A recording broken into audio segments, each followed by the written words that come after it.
God, I never got to sit down. It was like break, load magazine. Sometimes I don't even get to load the damn magazines. All right, we are live, and you dude, get to hear Chris say, "Oh my God" at the start of it. there's no break in the war, brother. That's the whole point. Yeah, that's why Train like you fight, fight like you train. I didn't choose the thug life. The thug life chose me. Well, Welcome to Saturday Night Potluck, number 69. Well, actually, I just made the number up. Well, not really. It's purposely placed there because Stone Guy has such a huge man crush on Fidelis. Fidelis, yes, I will admit. Is it Fidelis? Fidelis is a sexy, sexy man. He's like Stone Guy. You remind me of He's not as pretty as me. You remind me of Jake Gyllenhaal from the End of Watch movie where he's like, "Oh, I'm not gay, but if you ask me, I'd go down on him." No, I'm definitely not to that level. Stone Guy's he's not the bottom, dude. Stone Guy will do it, man. He'll be the wide receiver, but he'd be like, "Hey, man, I ain't no queer, man." He'll be the giver. He'd be saying no homo the entire time. No, it's not quite to that level, but be the quarterback, maybe, huh? I'm confident enough in my masculinity to appreciate the good looks of another man. Well, we are too. We just won't say it out loud. Well, I think that's instilled as a Georgian, isn't it? I mean, staring at other men all day. Hey, there. Nah, as a Georgian, that's like it should be your female cousins or your best friend's mom or something like that. Yeah, I think that's any state, the best friend's mom thing. Yeah. For Wisconsin, it's Swiss cheese. Yeah, my friend is like, when I was little, my friend was like, "Why do you always want to spend the night at my house?" I was like, "Well, can't really tell you right now, but Did you tell him you love his mom's milk? Yeah. I mean, we're talking 14, 15 years old, and yeah, his mom was DTF, so. Come on, good guy, cheer up, man. You gotta experience good guy. of a lifetime. How many rounds did you shoot today? 600 or something. Shit, that's a lot, yeah. So How did many you mags did you use have? all your ammo?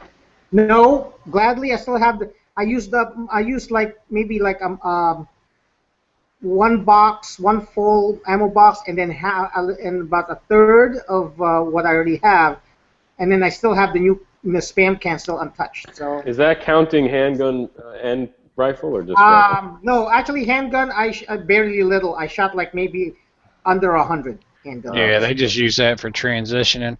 But since I think we are going to predominantly focus on good guys training, let's the first thing I want to know is what do you think the most important thing you learned today was? I can be very accurate on the move, and that's the shooting on the move was beautiful. It was great. I am even Yeager said I did very good on that one. So I'm very like what do they call this?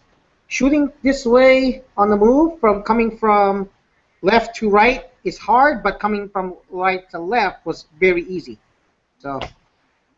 Are you left-handed? Yes, I am left-handed. Okay, well, that makes sense.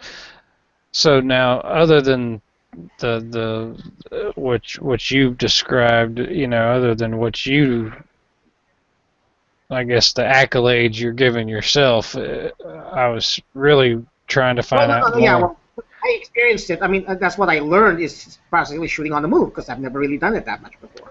Okay, so now, do you find? Let me phrase it differently. I like that background, Cork. Did you learn anything, or did you correct anything that you never thought was a detriment to your training that you realized was after taking his course today? Not really.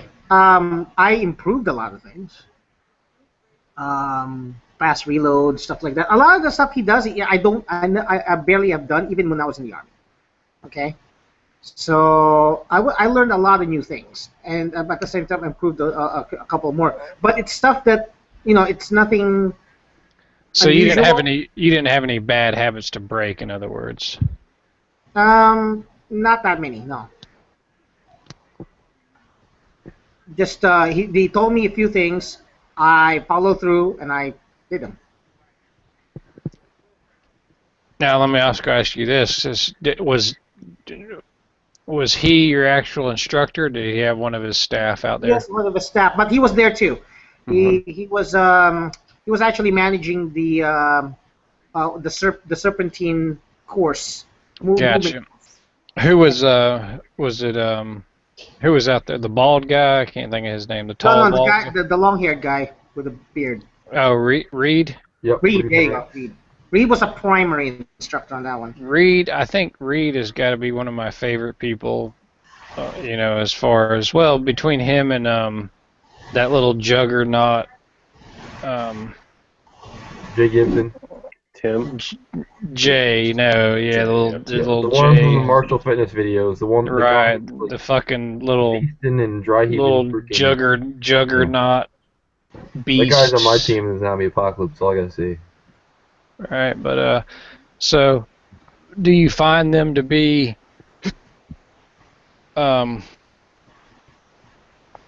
what's a good word? Accommodating to your skill level, or very. This has no pressure at all. No pressure. This is the most relaxed environment I've ever seen. I mean, if you gotta keep your safety up and all, but the more of the time when they talk to you, even if they have to do it a couple of times, they're very relaxed. And if you put yourself in a mindset, with me, I just had to go back to the army. I just had to put myself back in the army, and I was able to, get what they were saying. And if you do that, you pick up everything fast, and it was a very relaxed, very fun environment. Now, did anybody do something really stupid that they got their ass chewed for? I shot too early once, but I didn't really get chewed for that. That happened a couple of times to other people. No. So no ADs or no sweeping. No one was kicked out. No one was really chewed out. But Yeager had fun making fun of this guy who's the one guy who brought a tabor. He literally brought a tabor for fighting rifle. Yeah, he brought a tabor for fighting rifle. And it did okay? He always counted it on the shoot on the move to not fire the first round. It was like you had to do some what do they call this, some malfunction drills. But it wasn't a bad rifle. It's just that in the situation for some reason his was just not doing well. We had that's fucked up. We had an interesting one where they thought that they'd never see was an AK double feed. That's about it. I mean, one guy brought a just right carbine. How did that do? Oh, that actually went well. That gun was rocking it. Wow. You would think, it's like, I thought that thing was going to start jamming up, but that's like one gun that was perfect all the time. So, anyone have any crazy AR malfunctions or anything? Yes, a lot of people with AR malfunctions. Double feeds. During the shoot on the move, I've seen a lot of people have to, what do they call this, drop the mag more than 3 times. I don't believe it. I don't believe an AR had a malfunction. I just can't believe that. I can't believe it. You fucking liar. Blasphemy. One that you know what? Hey, don't. That's fine. Hey. What about your AK? How'd that hold up? My Wasper was flawless. That thing shot like every time I pulled the trigger. No malfunctions, no misspeeds. My magazines were getting chewed up though. I only had Tapco, so I will be getting steel before next year. A lot of steel. Well, I'm still gonna get some Tapcos, but the thing is, I'm only gonna be using steel mags for competition. Don't you have like 500 Tapco mags though? 5 Tapco mags. And you know what though? The thing with Tapco mags is, they're reliable in range, and they were reliable here too. They didn't malfunction. The problem with the Tapco mags is that as you go on during the day and they get dirtier, it's getting harder and harder to load them. So it was getting tighter and tighter and tighter in there. So I had to, next time too, here's what I learned too, get a speed loader. Get an AK speed loader, and that, everybody there with an AK was feeling it. Their hands were numb just reloading mags in between sessions, in between turns. We had team A, team B. Team A goes in. I was team B, so team B would reload their mags, drink, whatever, and then vice versa. So, but we barely had any breaks. We had when we went to lunch, we didn't have lunch. We had lunch on the go. When you're done with your drill, you eat lunch. So I just got lucky. I was able to load all my mags at the time. So I'm gonna do a video of a lot of tips you do to go when you go to a tactical response. What do you call this? Session or class. To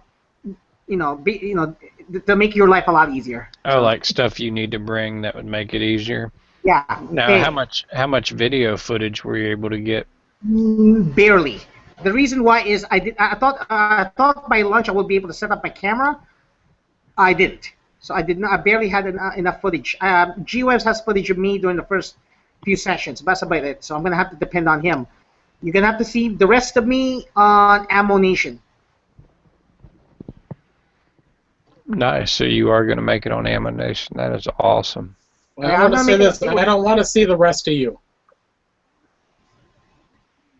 Yeah, especially after seeing all of Edge today, I'm done with seeing like full body shots of anybody. You love my sexy body. By the way, I like your runway. I like your runway twirl though, Edge. That was pretty sweet. You love that, yeah. So I was like, okay, turn it. I'm working it. All right. I'm angry. No, I'm not. That actually looks. I mean, compared to what a year, it looks like you have lost some weight, but Damn, she's hot. Hey, too bad he didn't see Bob yesterday. You talking about Biker Bob? Yeah. Oh, I saw pull him. the picture back up. Oh, I saw his. You talking about with his beard? No. I'll pull it back up. Oh yeah. By the way, Yeager took my rifle. First of all, yeah, single point sling, a must. A must for this particular thing. So he loaned me a single point sling, and then hammered out my scope.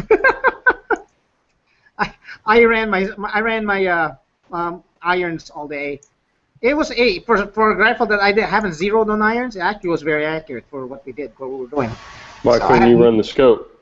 This is too much. Why couldn't you run the scope? He said no. It would hurt you with transitions and stuff too, or is it too big, No, or it what? wasn't that bad of a scope. They just thought that it was, it was either red dot Or nothing, right? Yeah. It could even be for range safety too, because you're zoomed in and you weren't at long distances. No, it right? wasn't really zoomed in. The thing, I set it to like 25 yards, 25 or less. Okay. But weren't you shooting at like 21 feet? Well, that's the Yeah, thing. You don't need a scope for that. That's point shooting. Really at that distance. I'm Well, curious about this. I could have made it work for what we were doing, but he decided, he's the guy who knows it. So I said, go ahead. I did not say no or complain to anything they said. The most thing I said all day was Roger that. What was the furthest distance you guys were shooting at? I'm curious. When we went to fetal and lying down position, we just stepped back. Maybe it was still 20 feet. Still, it wasn't very far away at all. We did walking fire, like forwards and backwards. So we went back a few more. So that was about 25 yards.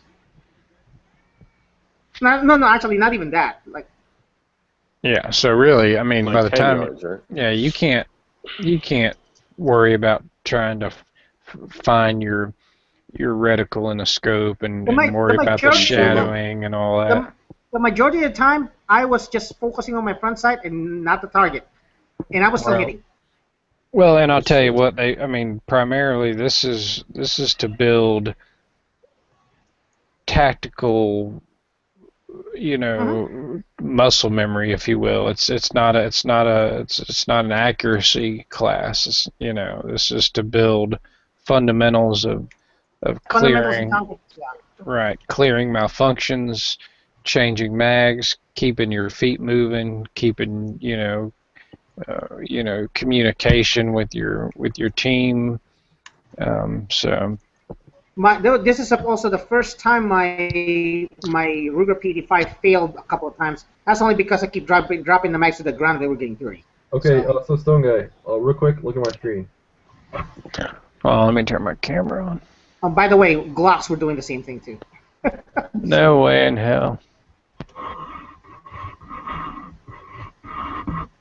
Yeah, the guy next to me had to change his Glock out. Hey guys, I'm not knocking on the Glock. I'm just saying that's what's been happening. Dude, that's blasphemy. Are you kidding me? Fine, fuck you, Stone Guy, whatever. how many Glocks had failures when you were taking the class?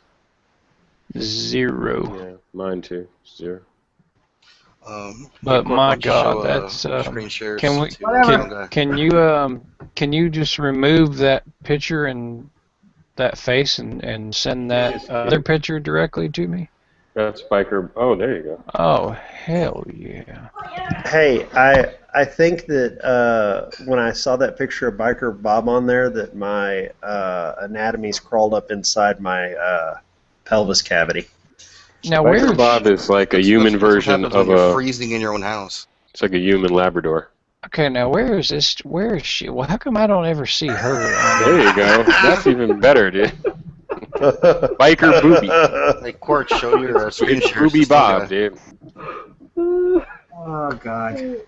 Yeah, how come? I've been to the beach quite a few times. I've never seen this chick there. No, we see people like Bob at the beach. Trevor, were you the one that was doing the Still got check out Quark. Hold on, still got check out Quark's screen share. doing the peanut butter and jelly thing earlier? No, that was Korg. Oh, I love that picture. I tell you what, though, after today, there's maybe at least a month or so before we shoot them again. I had to click on Quarks. Hey, that wasn't me. That was Warthog. But wasn't it your who Warthog asked me to share it. Oh, blame it on the audience. No, he sent me an email. Okay. That's too funny. Just don't let that get too out of hand, because So how do I get me a copy? I'd have to email it to you. All that man love. I'll be a good sport to a certain extent, and then I'm gonna come after you. Like you did, good guy. Pistol, you think rifle or pistol?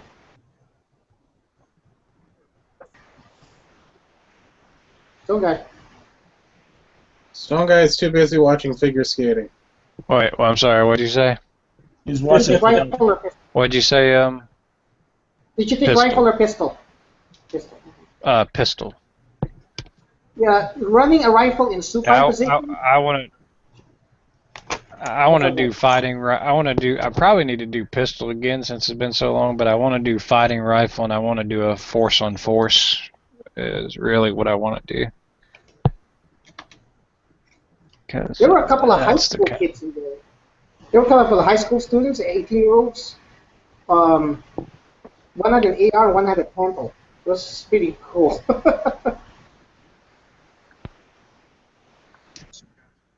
But someone was cool. I can't remember his name, or I'd give him a shout out. But someone was cool enough to research a. Let's see if I can find his name. Give him a maybe Sickix. I don't know. SICKIX. Sickix was kind enough to research the tactical response schedule for me, and they're going to be back in Atlanta in end of October. And by research, you mean he went to their website and looked it up for you? Exactly. Oh, okay. Yeah, so he hooked me up with that, and who is pounding on their fucking keyboard? Not me.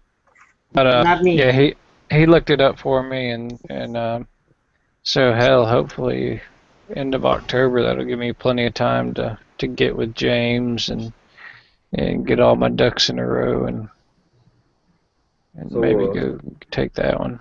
This is She kind can't of be more than 16. this is kind of off topic, but my dad called me and told me what guns he bought. So I was like, "You get any good guns? Anything that needs to be fixed up?" He's like, "Yeah, I got 3 muzzle loaders." I was like, "Dad, dang it! Why would you buy muzzle loaders?" That's the only thing I didn't want him to buy because I knew he was going to do it. I told him not to buy any of those. That's what he ended up buying today. So I mean, muzzle loaders can be fun if you. I mean, I If you don't got know. all day. Yeah, those are definitely range toys. But the cool thing about muzzle loaders is you can really experiment with the your powder charge and your projectile. we hunt with them up here because Michigan. You can hunt with a muzzleloader all gun season, but then you have an additional month to hunt with muzzleloaders from gun season. Right. I really want to get a muzzle loader so I can tactical it out. I want to put a rail system on it. Well, I'm hoping the ones we got are decent because he told me. Can you buy a bullpup system for a muzzle loader? Wait, I can see why not. Hey, did you guys see the FPS Russia's latest video of Fuzzy Mosin from yeah, the Iraq vet 8888, their bastardized Mosin Nagant. But that thing was actually shit. I think that thing is slick.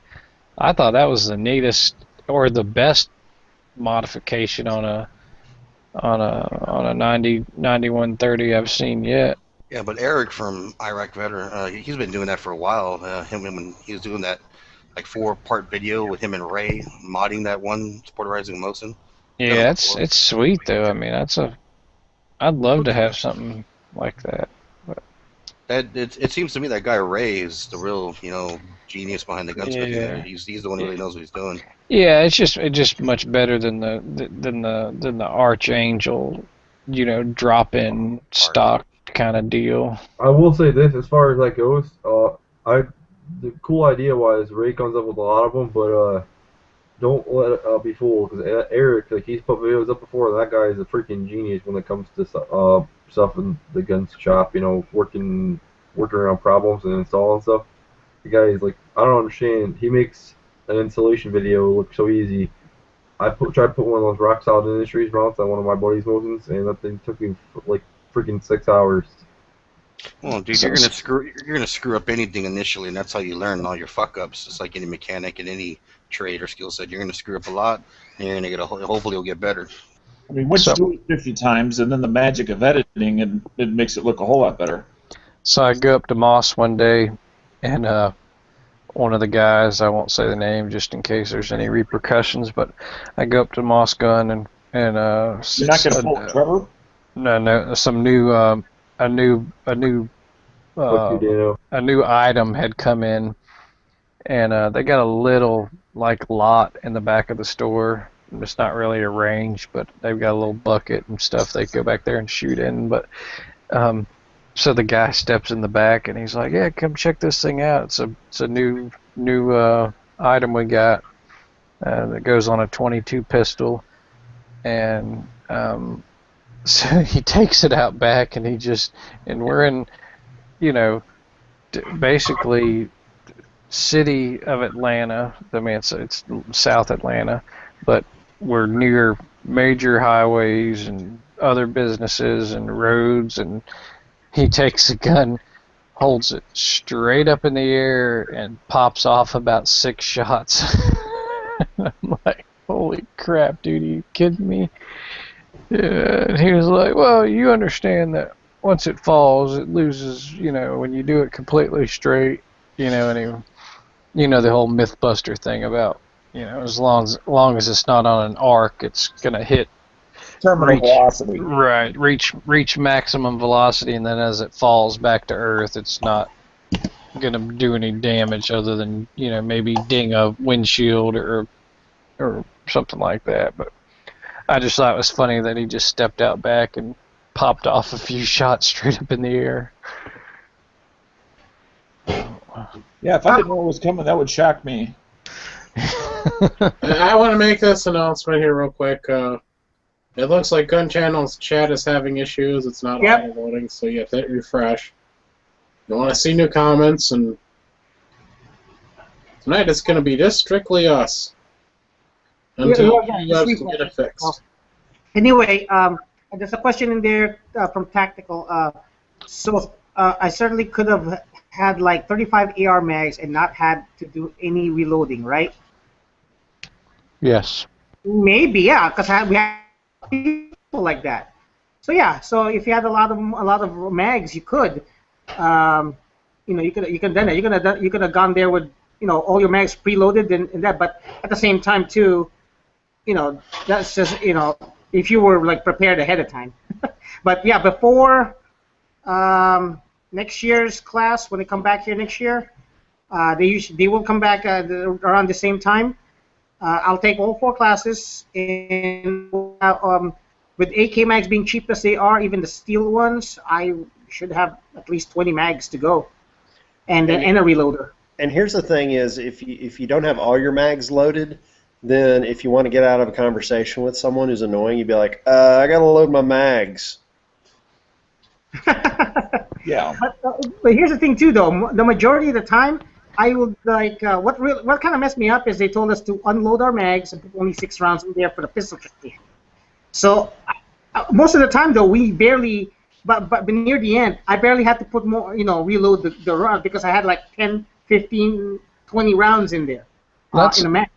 That brings up a good point that I'm sorry, I didn't know you were still. Go ahead, sorry. Go ahead. No, I didn't know you were done, but or still weren't done. But what I was going to say, I want to touch on that real quick because that brings up a good point that I don't think a lot of people give a lot of validity to, and I can assure you it's definitely worth it, and you're not sacrificing much. Download your magazines by 1. Your 30-round mag, put 29 in. Your pistol round. Your pistol magazines that may hold 17, just put 16 in. I can tell you from multiple occasions, when, especially on a closed bolt or a closed slide, it makes a difference of getting that magazine seated properly. That last bit of pressure to jam that bullet in is a lot of pressure. Or you can just learn to do this.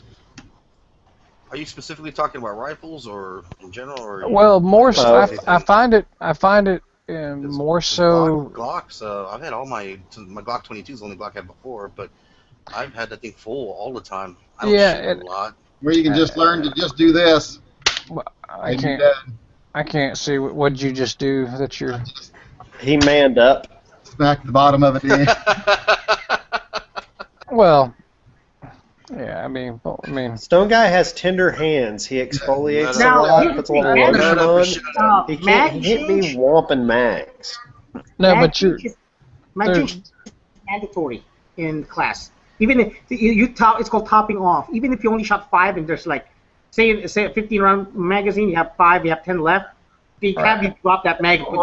And there's really no reason. I mean, obviously, yeah, you could split hairs on that point, but the fact of the matter is there's no reason to have to slam the shit out of your magazine to get it to ensure that it's locked in place. If you download by 1, not only are you gonna take that variable out of the equation of potentially not seating because you didn't hit it hard enough. If you slam a 1911 mag, it's gonna mess up. Eventually, start nicking at the slide on top. Yeah, the feed ramps. The feed ramps, the bars. Yeah, I mean it's an easy fix to eliminate a potentially serious problem. If you your magazine properly and you push your mag, it will not eat at your feed ramp. Not the feed ramp, the little bar that guides your extractor. Like on a Glock, when you open up your Glock, you've got that little bar. The pusher. Yeah. Well, I've Your slides back and you put your magazine in, you're not going to cause any damage to that. the slide isn't back. It won't.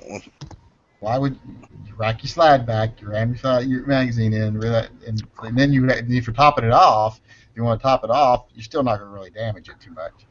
What I do as a rule of thumb is I always carry one mag in the gun and one mag in the pocket. So what I do is now, since people told me not to just throw a bullet in and lock the slide forward because it can mess things up, I put the magazine in, put one round into the chamber, take it out, and put another magazine in that is minus one round, and then load the other magazine up. That's just how I operate. Well, it's like I said, it's just it's easier. Everybody does it and it's more. That just confused me. I didn't even know what he was saying. Well, and like if I have a magazine that putting the last round requires me to sit there and go as hard as possible, I don't want that. I don't want that in my gun. I want one round less if it's that tough of a spring in a magazine. Exactly. Do that again, Nathan. Actually, the thing is, you also during these times, your hands do get real raw and tired loading mags. I hate loading mags. That's why you're a revolver man, Yank. In the military, when you get stuck on duty for loading mags at the range day, that was always bitch. I hated loading fucking mags. Yeah, so we had to. Yeah, so you have to. My hands get real. My hands are like recovering right now, loading those mags. It's just happened to me. So, well, it's in my experience, it's more a problem with the rifle than pistol. But I can't tell you how many times when you're on a closed bolt on a AR, and if you've got that magazine loaded full, I can't tell you how many times I've seen people not seat their mag, and when they go to cycle the bolt to load that first round, the mag drops out. Hey, Chris, on yours, you can't just push a round directly down the center? Like on an AR? No. I mean, you can, but it gets... what do you mean down the center? Well, like an AR, you don't have to load it like a pistol magazine. Well, yeah, you can, but it's still hard. Push down and then slide to the rear, you mean? It gets... Right. Either way, he shot 600 rounds today, and I'm sure he fucking had to load mags like all day. And yeah.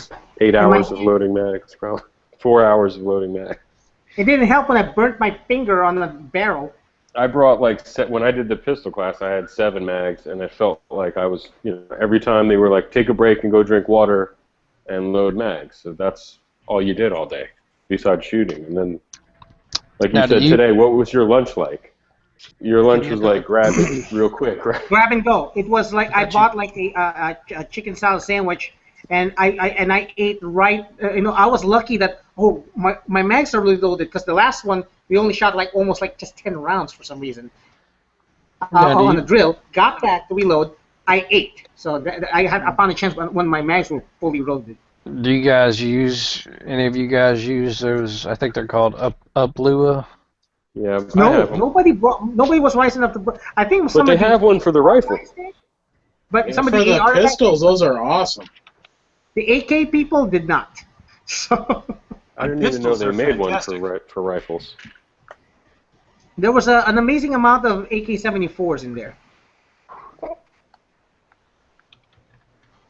Yeah, those people were cheap. When you were talking last night, like maybe I'll bring my 9mm carbine. And I just thought to myself, Jesus, that's more money than shooting 7.62 by 39. It should be, right? I didn't get a chance to, so I wanted to... No, I'm saying, it's not even a value at this point. If you had it, it's not going to be any cheaper to shoot 9mm over 7.62 by 39, because I'm paying $5.20 for a box of 20. And I think now I have to pay, like, damn near $16 for a box of 50. Doing the shooting on the move parts, the better you do, the less rounds you shoot. And I did not shoot as much during the shoot on the move because I was calculating. Some people are like, dude, slow. And then Yeager himself like, hey, slow down. So, but when I was shooting, I was like 1 2, 1 2, 1 2, 1-2, and that was it. And Good guy. And I did Were you one doing mag. your high step? Good guy. Did you show him your high step technique? What did he think? I did, but nobody saw it, so nobody cared. What kind of shoes did you wear? They were probably loading mags. Well, my Timberland boots. Oh, that's pretty good. Did you Yeah, I'm shoot not from going to- supine and from your back and from It was your funny. knees and stuff?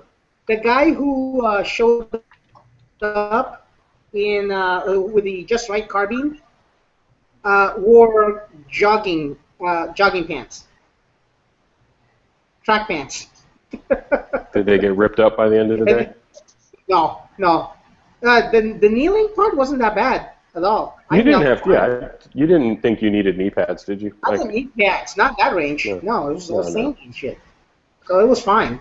I- But yeah, everybody made fun of the guys. Like, he not only did he bring like the one pistol caliber carbine, which ran perfectly, in there, he also wore track pants, and they were making fun of him because, hey, look, it's were you trying to emulate those from I forgot what country, but in Croatia, Bosnia? something like that. Herzegovina? He's Bosnian. Wearing the track Slobodan suits, Milosevic. Bosnian insurgent. Yeah. suits with Yeah, they wore tracksuits, Adidas, and all that. that's DB right there, man.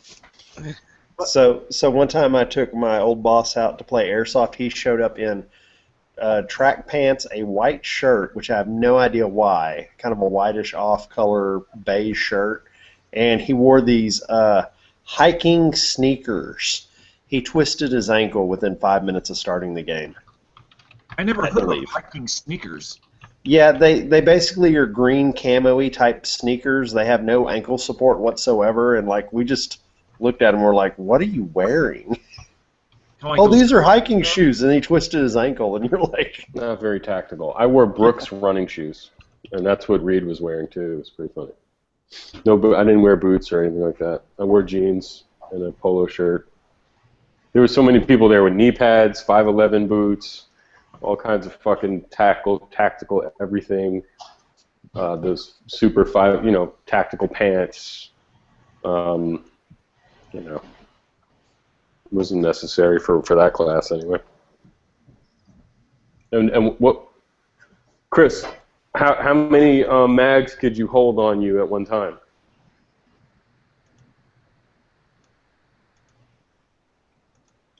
You do? 5, including the one in the rifle. Though the chest rig that's that G-Webs gave me held 4. Well, that's Here's the nice. thing, though. Tapco mags are not built for chest rigs. They're too Good, the thick. one that you give you go So down to like your again, knees. my emphasis is I am going to get steel mags. Did the tactical vest that you let you go down to your knees? Okay, here's what's funny too. I didn't know how to wear. I didn't know how to wear. I didn't know how to wear a chest rig. So one of those guys freaking come here, and set me up. So those guys pretty much had to set me up. "Weren't you in the To army?" get it to work properly. I would have been you- careful. weren't He you would in have put the like a army? How kick do you me not know how on to wear sign a on your chest back. rig? Yeah, like there you We go. never wore chest rigs. We wore LVV. We never wore chest rigs in the army. We wore LVVs. I'm gonna LVDs say and this right now. LVDs. A We good never guy wore that. pretended not to know how to wear it so he could get felt up by another guy. Dude, if I was him, What? I'd have showed up Yeah, in we black concur. pajamas with a conical hat just to screw I with. concur. Yeah, Are you going to be able to go for day 2 or no? No, I'm not going to day 2. I got work tomorrow. So I was lucky enough to get the day off. Yeah. And I'm exhausted. I need to be physically ready for next year now. I'm exhausted. I barely got to sit down. That's another thing, guys. Was it warm today? No, it was Were you nice. shooting? The weather was perfect for it. It was sunny, but it was cool. I sweated maybe for just a few minutes earlier, but after that it was nice. So it was perfect. Look, you got some sunburn. Maybe have a little bit of sunburn, but not that much. I wore like long sleeve Dickies polo shirt. So Gangster. here's the thing too. Bring a big chair. I brought a stool, but bring a big like a big lawn chair and a table will help you a lot. Okay. I had to borrow somebody's truck to tailgate load my mags. Yeah, yeah. Never underestimate the ability of one of those white folding tables that are all plastic. You can get at the Oh Home yeah. Depot or Lowe's. One of Walmart those and a special. good chair is the best thing to go out in the field to load your mags and shoot off of. Not that he shot off them, but just if you're going out to the field to shoot, they're really useful. You need to set yourself a nice base station. Some people just had their vehicles, and some of them had the SUVs, so they were easy for them. But you set yourself a nice base station where you can have all your shit done, your food, your water, everything, and mag loaders. I pretty much know what to do now next year to try to make my life a little bit easier. After that, I went out and bought the those folding chairs that you buy at Walmart for like $19, whatever the fuck they are. I have a bunch of those, but Yeah, because I didn't bring one, and yeah, that sucks. I have nowhere to sit. I did not sit down for 8 hours straight. Yeah, it sucks. And to answer G-Web's class, G-Webs has a question. How did it compare to Army training? Actually, not that different, except the distances are shorter, of course. Unless you're doing the Army reflexive shooting, which is different, which is almost the same as this. But the distances are shorter. And also, what is your next class going to be? I'm going to try to take a local class later on. However, next year, I'm going to definitely do a class. And this time I'm gonna pay for it unless he gives me another freebie. but I'm gonna do another full 4 days of pistol and rifle. Okay, and I will be a little bit more prepared. And by the way, G-Web, thanks for the chest rig. That was a lifesaver.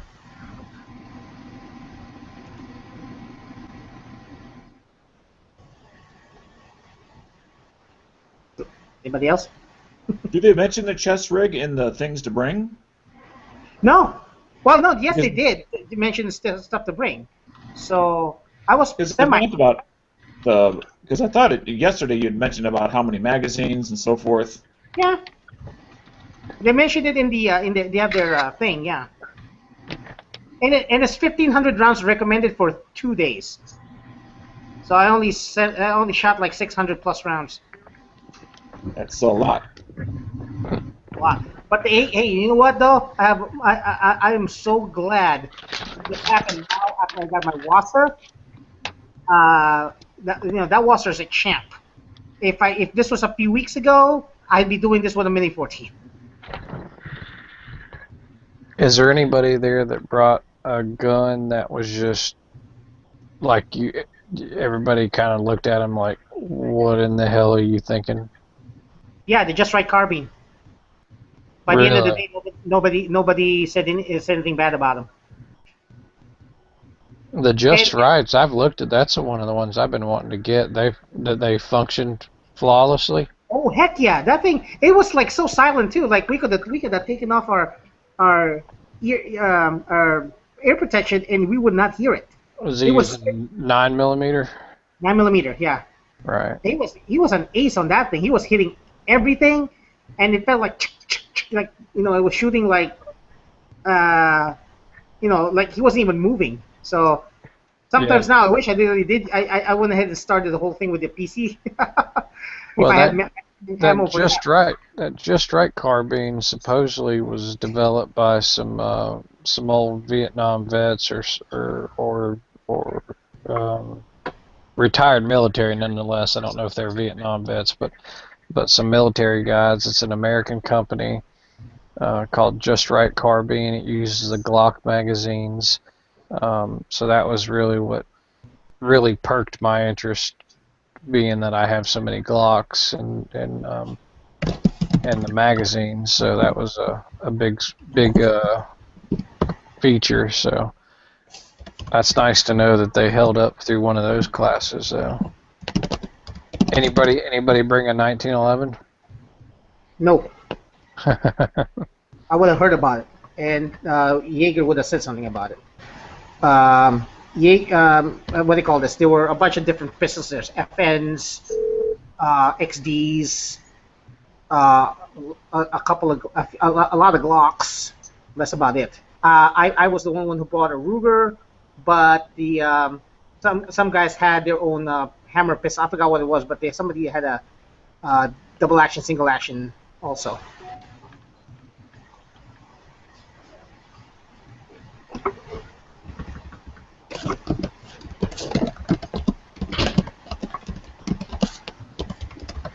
I need to get I need to get my own chest rig, but I need to get a chest rig that has like 4 mag carriers. Or 2, 4, 6, 8 mags.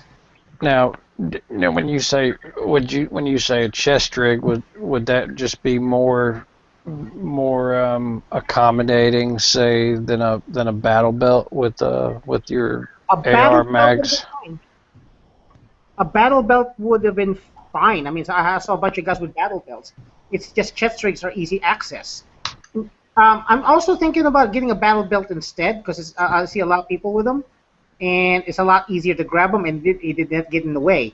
The chest rig got in the way a little bit. And one of the things too is that the single point sling also got in the way of my sight sometimes.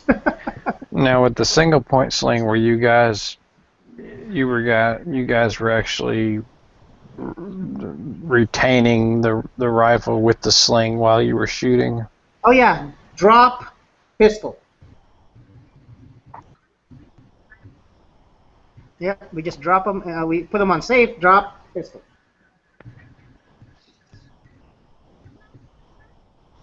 Very.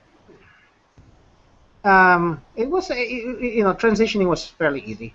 So and that happens every time that you get any malfunction. Doesn't matter, they don't tell you, they just change. You just change when your rifle stops firing.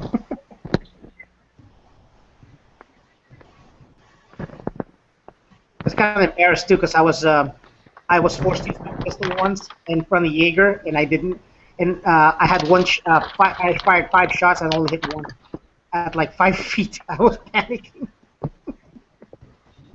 I was going to say, there's 2 ways to go with the chest rigs. You can buy the ones that have the molly, where you buy each individual thing to put on it, which are great for customization, but really hurt the pocketbook, because when you're buying those individual things to put on it, you're like, oh, it's $40 for a chest plate piece with molly, and then when you look at your total bill that you put $200 worth of pockets on it, you're like, holy cow. But I'll tell you, Condor makes a prefabricated chest rig. That's what I was going to say. The prefabricated zip up in the middle chest rigs by Condor or UTG that have like the mag pockets, they'll hold either 2 AR mags in a pocket or 1 AK mag in each pocket. And they have 4 pockets across the front, and then you just get a dump pouch to hook on the side. Yeah, I've got one of those, so I can carry. And then there's 3 main pockets, 2 side pockets, and then the whole. I could probably carry 14 AR mags comfortably with that rig.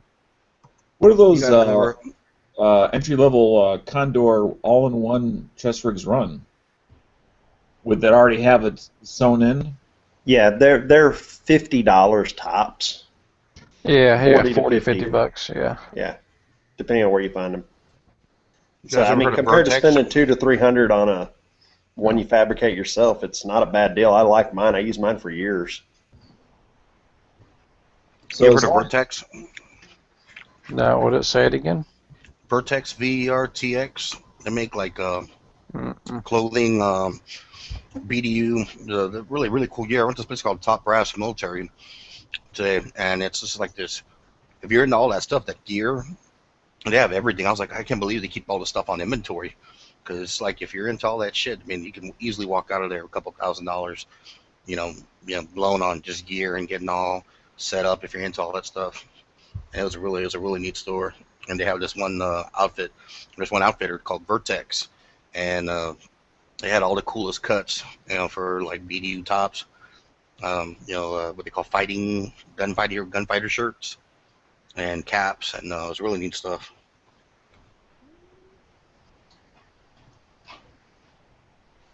I've heard of that brand before. I forgot what website has them. Maybe you They're told popular. me about it. Yeah, some cool stuff.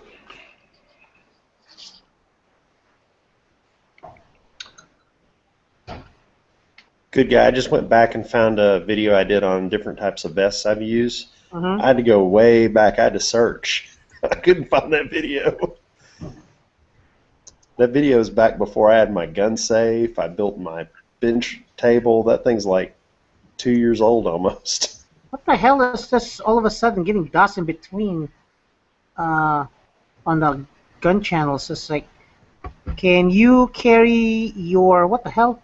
Hold on. What the hell? Your ammo, poncho, what style? He's trying to tell you to carry your ammo and mags, Pancho Villa style, in your belt, I bet. He's trying to be If funny. you have a belt carrier, yes. No, he means in your pants, like Mexican No, carry. you can't. That's stupid. They would have told you, they would have told you otherwise. Hopefully he was just trying to be funny or Yeah, smart that's ass. somebody trying to be funny. We can hope.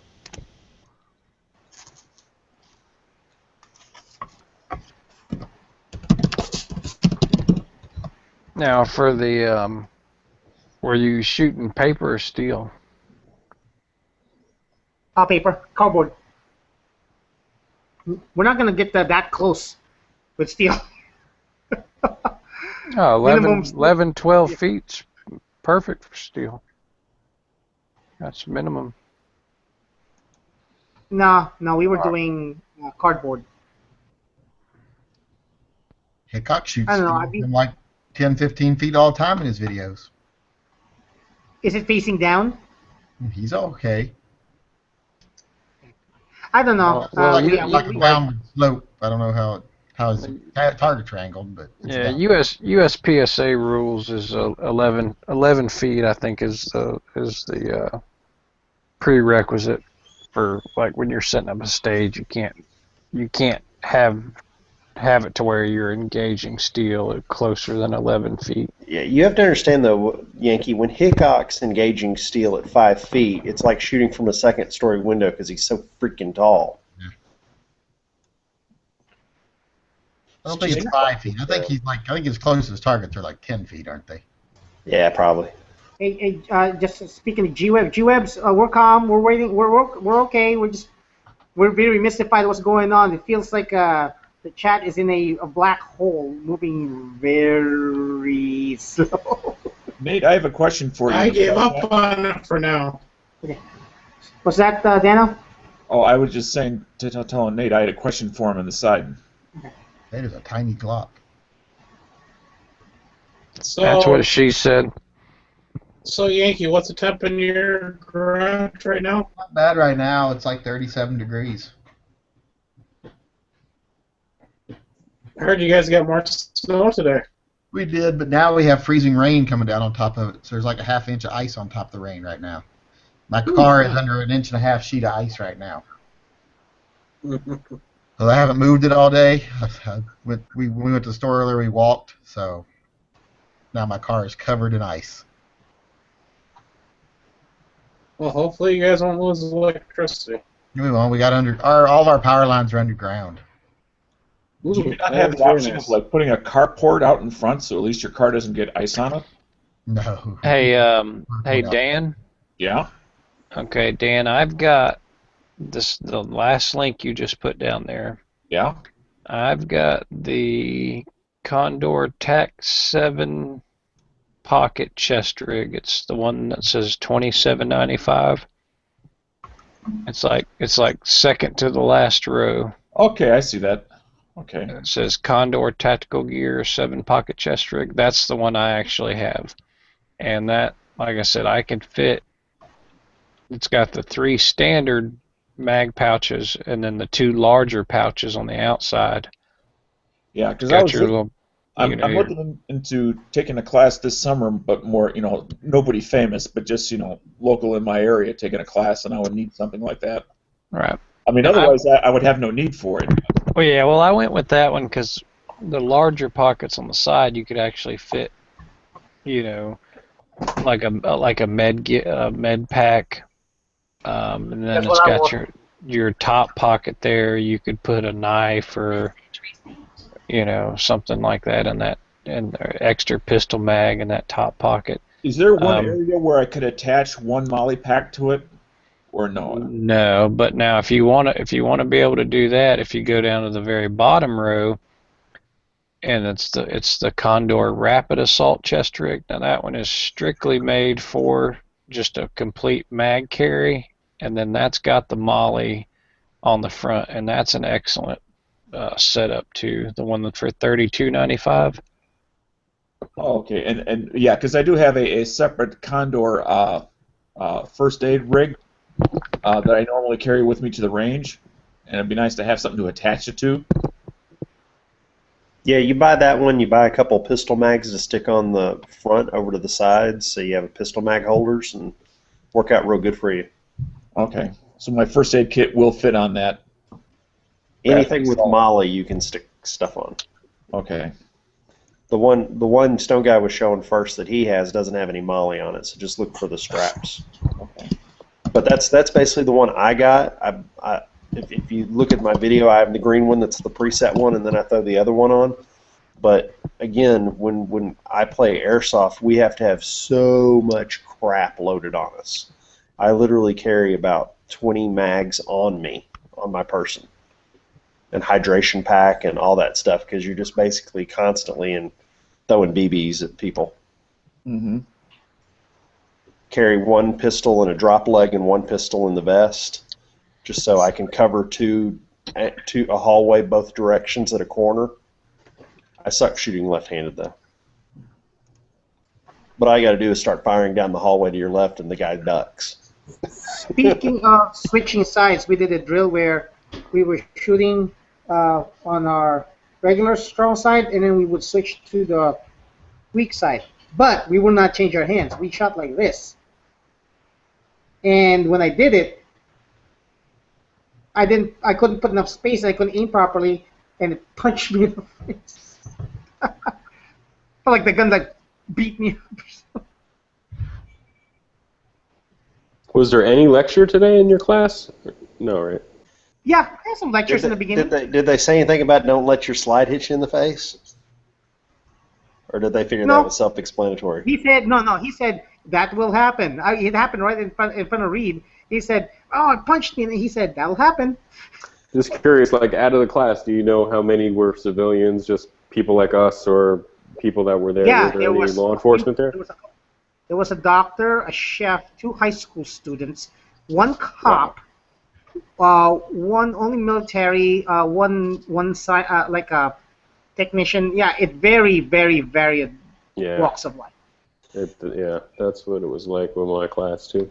I think if I were going to get hit in the face by a slide, I'd want it to be a Glock slide, because it seems like that's the less pokey of them all.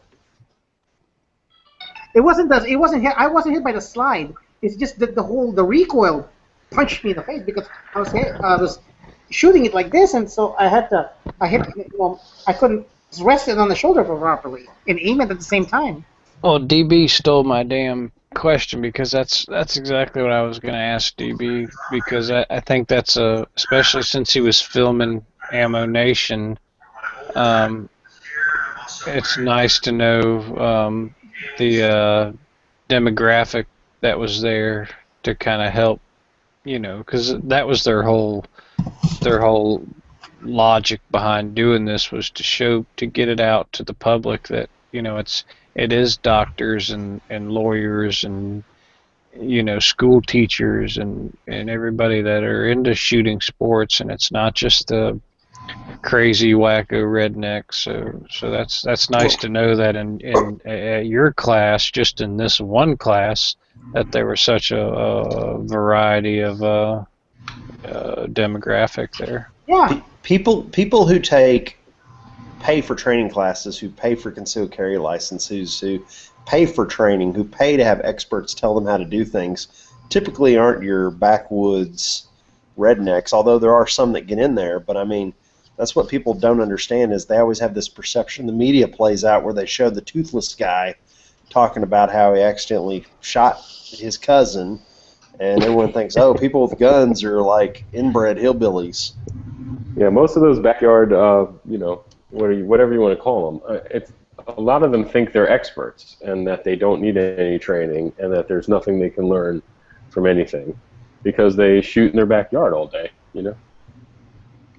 And that's the thing, shooting in the backyard, trust me guys, I'm going to be, from time to time when I get enough ammo, I will be using the, what do you call this, we have like a singular lane where not many people go to in my range, and I will be shooting, I'll be using that if I can get it alone, and I will basically do, a little bit of shooting and maneuvering from now on, and that's what it is, you have to learn the drills. And then that's how you do it. You're not shooting in the backyard, just shooting a 300 rounds out of your gun is, it's not enough. Oh no. And the thing is, one of the things I learned too is that even if you are this is not about accuracy too. A lot of the times, and especially in the weird positions that I was in, sometimes I was shooting hip, like it was still my shoulder, but I was hip firing most of the times. I mean, even if I had your backyard, like even these people in the backyard, how many of them even ever shoot from the fetal position and shit like that? Like they just stand there and they bump fire all fucking day. Yeah, no one's gonna shoot from the fetal. I mean, well, the likelihood of you ever shooting from a fetal position is slim to none. Well, they do it in all these rifle classes. They do it. But I guess that makes sense. They do it in every class. Oh yeah, definitely. I mean, they do that because. Yeah, they want you to be able to manipulate and get target acquisition in any precarious position you may find yourself in. Undercover, right? Anything. We skipped using cover. Okay, what do you call this? We skipped the fetal, but we did the supine, and then transition to sitting, transition to kneeling, and then getting up. That's it. Did they make you drop your rifle, or are you not allowed to tell us? No. Yeah, you didn't drop your rifle? No, we dropped it while it was on sling. Nobody unslung their rifle. Yeah. Maybe tomorrow they will, but not today. Oh yeah, I don't know if that was. Are you gonna go take it tomorrow too? No, I gotta go to work. I had a break. I had one opportunity. I had one emergency short notice day that I could use, and that's it. I'm not gonna be able to take another vacation for another at least a couple of months. So. People aren't going to welcome themselves into Walmart when they come in. Did they give you any homework or not? No. Yeah, No, they give you the booklet. No. Yeah.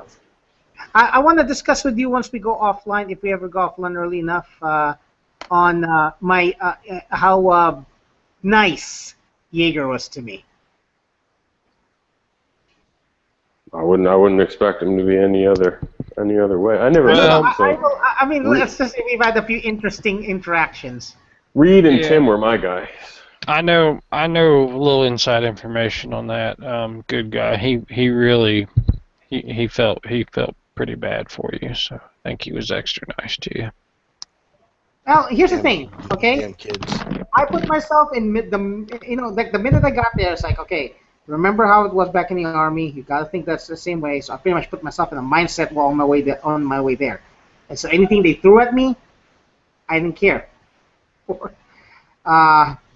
was thinking about, I'm not gonna see this guy maybe for another year. So I just let things roll off my back. Let's just say that. But he did give me credit when credit was due. So I'll give him that.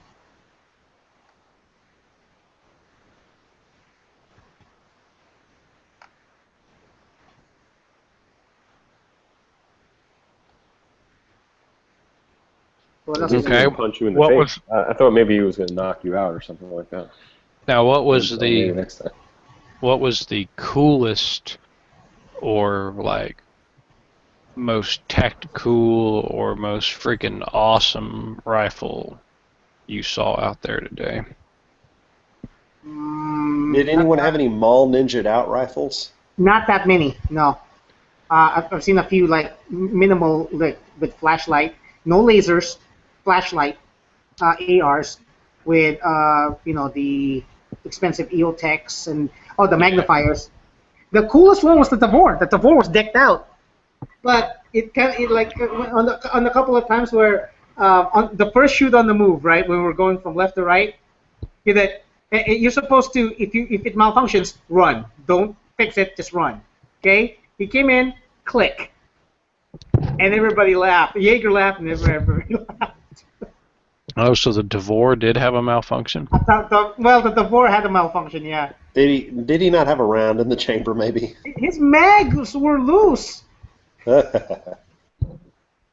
His mags were like every time he pushes in, it's not hitting. It keeps it's tight in there, but it's not going all the way up for some reason. He didn't download one. Yeah, telling you. Stone guided. So, but yeah, he hates both pups, and that pretty much gave him a lot of validation to say shit about it. So no $3,000 or $4,000 LWRC high dog piston. Really expensive looking ARs, yeah. Did they show you? Did they show you their rifles? They're like the Barrett Rec 7s and all that shit they got. Did not show anything. They did not. Did they? Oh, they didn't have their stuff. Mm-hmm. No, one guy who dragged it out for this. One guy who's I think is a kind of an instructor there was he was taking a class with us, but he had an SBR SKS. I'm not SKS, AK, SBR AK, and that's probably one of the few, or the one only NFA weapon in there. Everybody else had, they were like your run-of-the-mill ARs. I saw a bunch of people with a long mag pull, 40 grips. rounders. No. The grips, they put it like all the way up. That they would shoot like competition like this. Yeah. Like this. Over the front sight. Yeah, like that. A lot of them decided to just, they ended up being near the magazine. It's like, why'd you put a pistol grip up there when you're not going to use it? Oh, the AFG. Yeah. It's funny, Yeager kept yelling out when we were doing drills. It's like, stop watching magpul videos!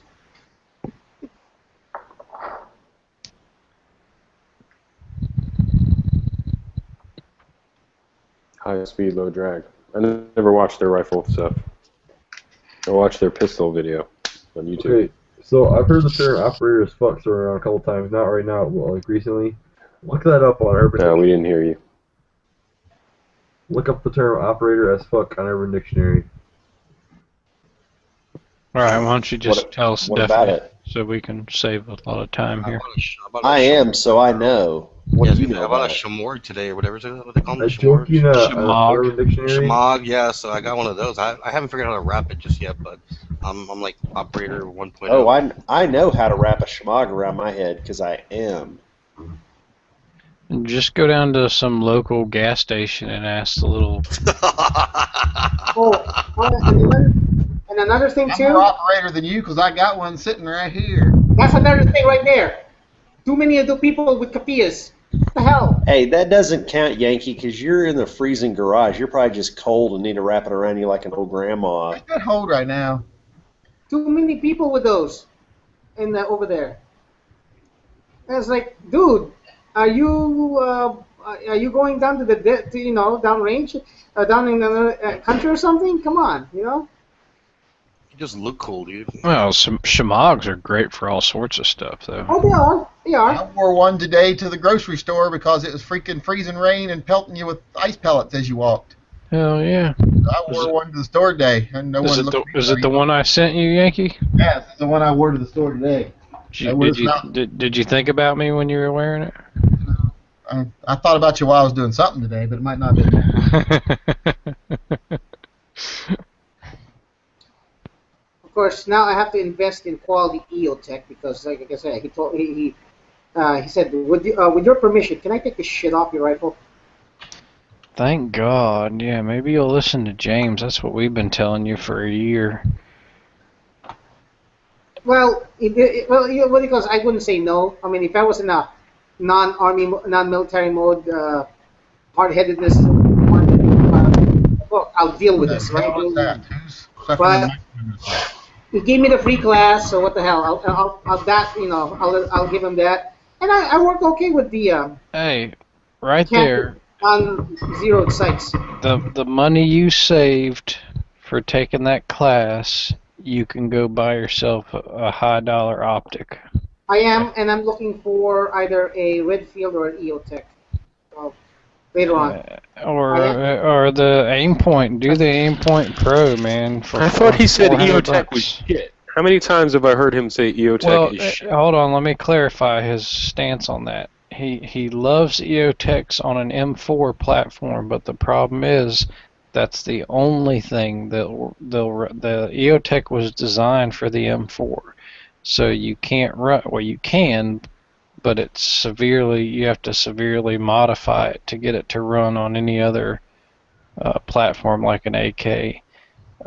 So that's what he loves about the aim points, because the aim points are way more modular. They'll fit way more weapon platforms, whereas the EOTech, you gotta run it on an AR. I've seen many different scope of optics and red dots, and like maybe like out of uh, out of a few, I think there was like 20 plus in there. Correct me if I'm wrong, but a lot of us ran irons, but those with optics either had not so expensive optics. I saw two Win there, man. I saw two Eotechs, a few red fields, and only one Aimpoint. Anyway, Sorry, I have my fan on. I've never Yeah. heard of a Redfield in my life. Now, What is that? Leopold bought Redfield, so Redfield Oh, okay. is really good stuff. It's made by Leopold now, so it's you're basically getting It looks Leopold like quality. a micro dot. Well, no, they What make does it look like? Well, they make standard rifle scopes. I'm not familiar Oh, with their scopes. red dot Okay. deal, but now I will tell you this: the well, that last video he did with the that Century Arms AK, where he did the 1,000 round torture test. Um, I think everybody was really focused on the gun and how the rails were melting off and all that.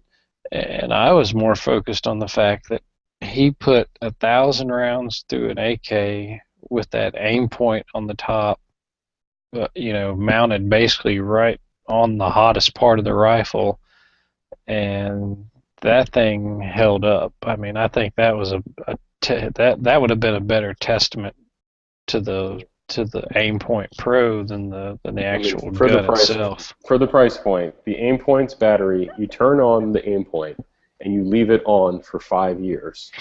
Right. And the other Eotech, I think, has a battery life. It's not very good. No. Well, So and let me tell you that's a super this. plus on that Aimpoint. I didn't realize this. A buddy of mine that's on the SRT unit was asking me about because I told him, several months ago when I got my Eotech, he said, well, are you running, what kind of batteries are you running? Or what kind did you get, I guess? And I said, I got the old school, AA battery kind. And he said, well, make sure you take those regular Duracell out, the alkaline, and you run lithium, like the advanced corrosion if you leave lithium. them in there long enough. Exactly, that's what he was telling me. He said if you leave the standard alkaline batteries in there, you'll get corrosion and it'll ruin your optic. But if you switch them out and put those advanced lithiums in, now granted they're a more expensive battery, but shit, when you're talking But they won't leak. They won't leak. So that's the first thing I did was put those nice advanced lithium batteries. So for any of you guys that have high dollar, either optics or flashlights or whatnot, spend the extra money and put the advanced lithium in there. I have a question. I've seen PSA advertised Aimpoint Pro recently, like on sale or special deal, 408, $408, and they've been doing that periodically. That's the average price, though, isn't it? That's right. It's the only time I've seen it lower than $399 is your friend. I'll put it in the internal, and I don't even, he was like when he's got them in stock. Yeah. You know who I'm talking about. Yeah. So I think that, to me, he said he just sold out, and that shit is incredible. So next time he's got that, I might do it. Right now, if you want an Aimpoint Micro, there's 10% off Botash Tactical. So what I did was I put it in my cart, put in the coupon. You can buy an Aimpoint Micro H1, not the infrared version, but whatever, for $444 for free shipping. That's the lowest I've ever seen a micro. Yeah. Well, and like I said, I mean, the fact that Aimpoint held up under that amount of continuous fire and heat and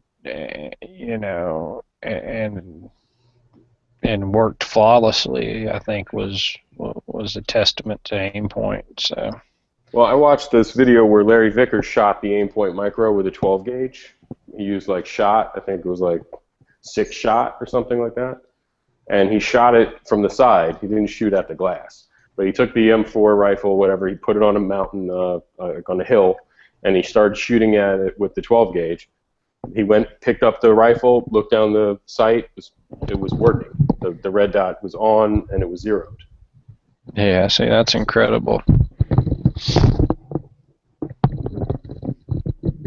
They also ran over it with a truck, and they threw it out of a fucking helicopter. I mean, they were doing, it's crazy as shit to that thing. Yeah, let's. Holy cow! That sounds like Vigilant Spectre stuff. Hey, let's what do you call this? Get out of this topic really quick. Let me change the topic real quick. Have you guys discussed that sniper attack on the power grid yet? Did you guys hear that news? The what? When I came home today, they were talking about it on CNN, and they're not sure if it was a domestic terrorist attack or something. I haven't heard anything about it. Fill me in.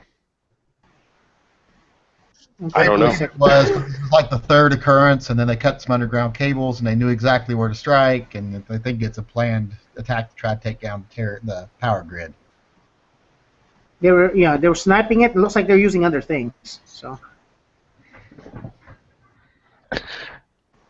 Now, did you ever think we'd hear of someone wanting to hijack a plane to Russia? Geographically, where were they attempting to take it down at? They're Turkish terrorists, aren't they? I don't know. I mean, normally you want to get out of Russia. Why the fuck are you trying to get into Russia? At what point were they trying to take down the grid? Snowden likes it. It was in California. It was California. Of course. They're probably gonna somebody's gonna look at that as a gun thing over there, and it says we're gonna ban hunting rifles now because they're sniper rifles. Well, I have noticed here lately with the minor incidents we've had with firearm related crimes, from my I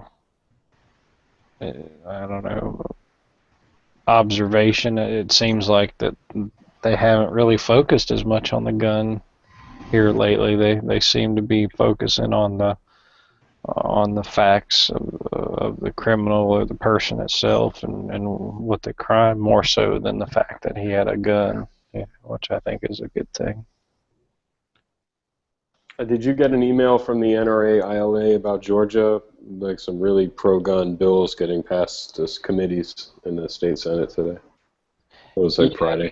Well, yeah, because we've gotten, I think that's one of the big ones is for our first responders, fire and EMS being able to carry on duty, which is hopefully it will go through with flying colors, because that's a big deal. It's going to prohibit the ban that's currently in place. So if you live in public housing, if you're on Section 8, you live in public housing, you're not allowed to have the right of self-defense. Right. That's the same in Illinois. That's great. That's really nice. You know?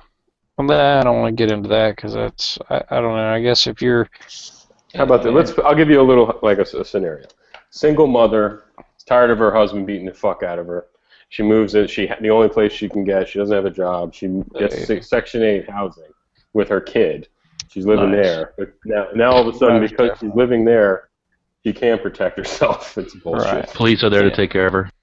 Well, and that's the thing, and that's where that's where you're going to split so many hairs when you try to regulate a situation like that, because please don't take care of poor people. Nobody takes care of poor people. They don't need that. I mean, when you're it's in the bill, dude. That's what I'm saying. Give them credit for putting that in this pro-gun bill. Like, that's a bullshit law. That's bullshit. That's the group that's most likely to be a regular victim of crime.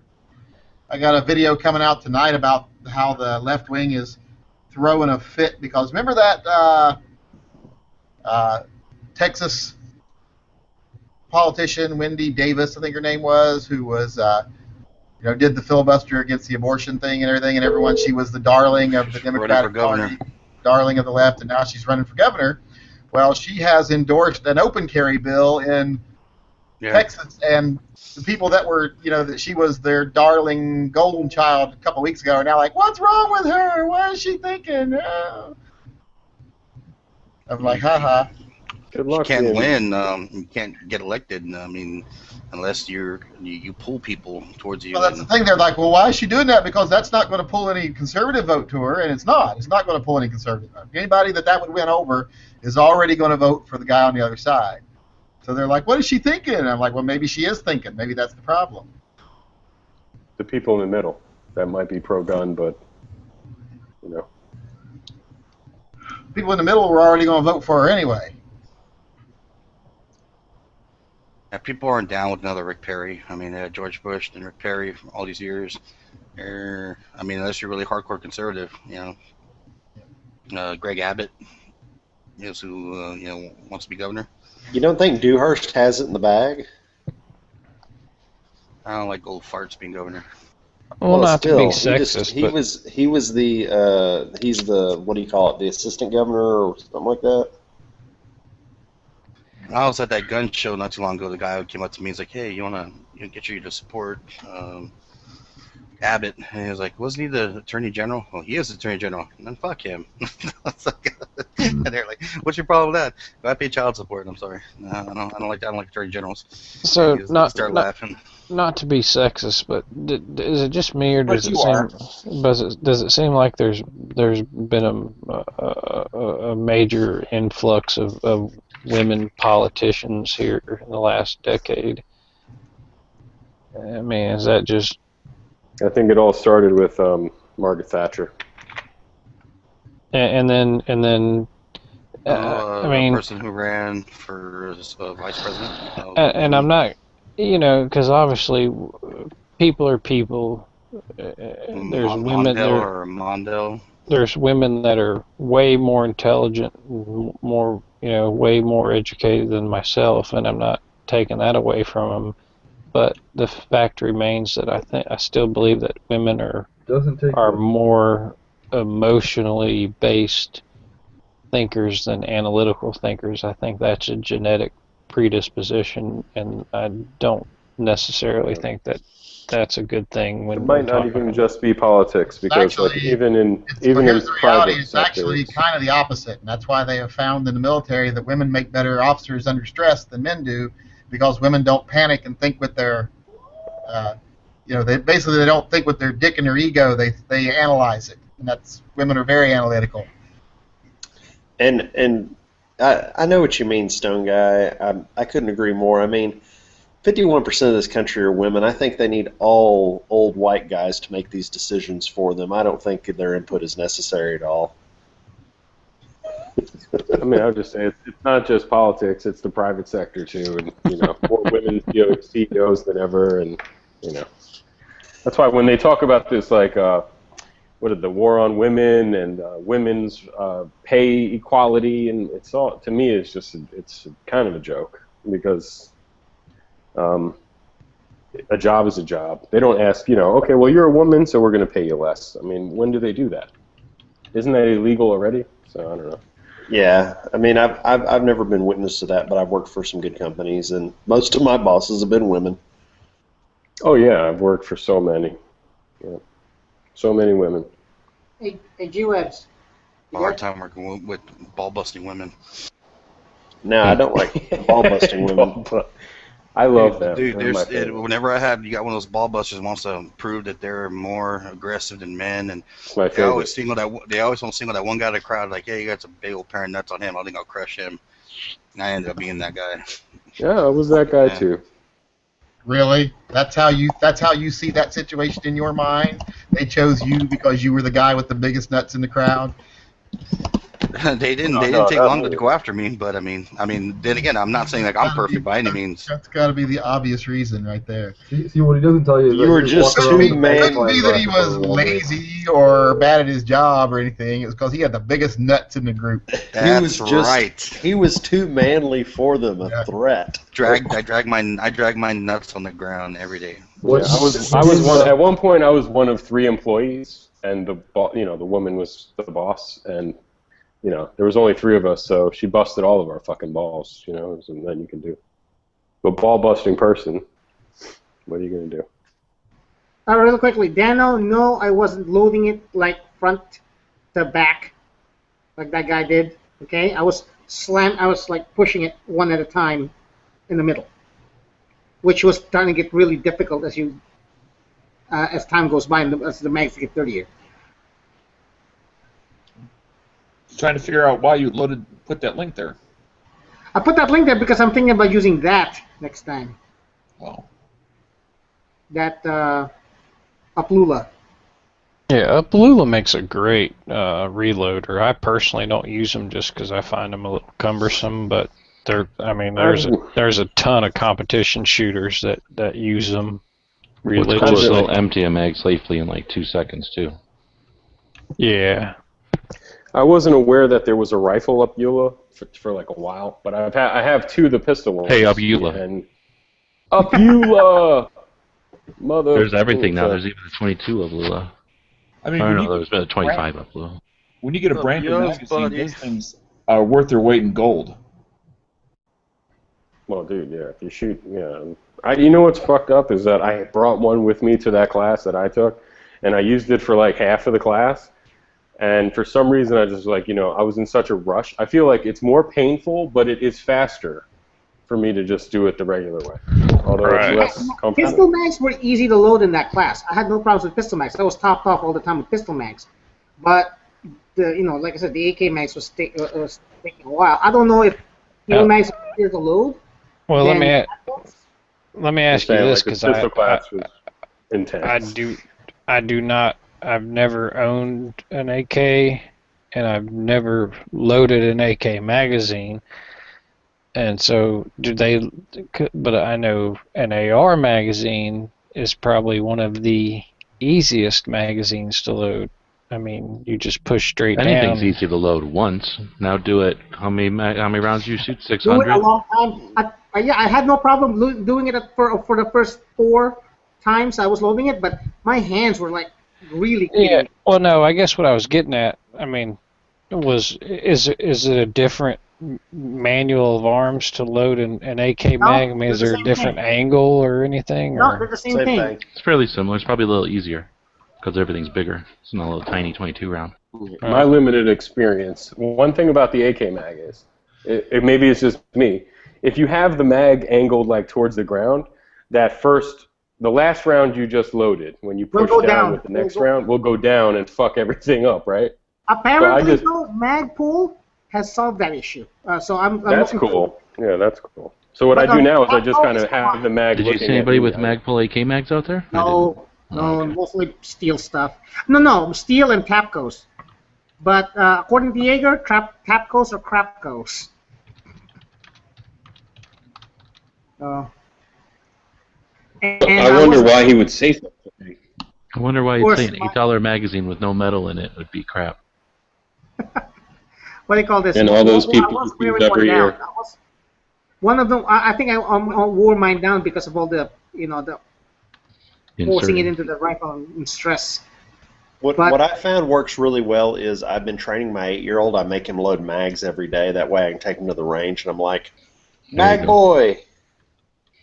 Are you going to do that? Extra money instead of having a lemonade stand, a mag reloading stand. Right, Nathan, right. I mean, he's got to earn that? his allowance. Hey Nathan, are you gonna take your kid to like if you ever take a tactical response class, it's like I have my loader right here. Hell yeah, I'd be like, James, is it okay if I bring my 10-year-old son along to hand me mags as my gun caddy? Just get some Slumdog Kid, There you go. Come on. He doesn't mind. What's wrong with you guys not having like young cheerleader types there instead of? He You know doesn't what mind. he's gonna do? He's gonna tape his kid as an attachment like to the foregrip and have his kid just pull mags off the chest rig and pop them in. That's how he's gonna do it. Oh, I already got one of those big oversized baby carriers. I'll just hook him as a chest rig onto me, and he'll just and then put a slam chest the rig on mags in. him, so he can have 6 mags. You got him. And you Reload. Reload. Hey, QX. Mag boy, this gun. You guys, I'm just watching a video of a goat knocking a fat woman down in the street. Oh, you got to link it. Coincidentally, I said something totally hilarious right there. Yeah, it did work out well. Hey, Mag boy, this AR is overheating. Get me another one. Hey, Mag QX. boy, this 20-inch has too much barrel on it. Give me a 16-inch. Hey, QX. Remember that guy who lost his Glock rear sight? Sure. I found it. Oh, right on. Oh, Was he at this class though? Huh? Was he at this class also? No, he wasn't in class. I just found it and gave it to James. He was we were policing for brass, and there it was, one of those snag-free dotted Glock sights. So, oh well, I don't have a Glock. Kay's sword, Arthur? A good squire never forgets a knight's sword. What? Yeah, I could call my son my squire. It's some different caliber, man. Sorry. Squire, bring me another magazine. But father, I need. Damn it! Bring me a 30-round clipazine now, Squire. Oh hey, let's see how many ones. My finger's tired, son. Pull the trigger for me while I aim.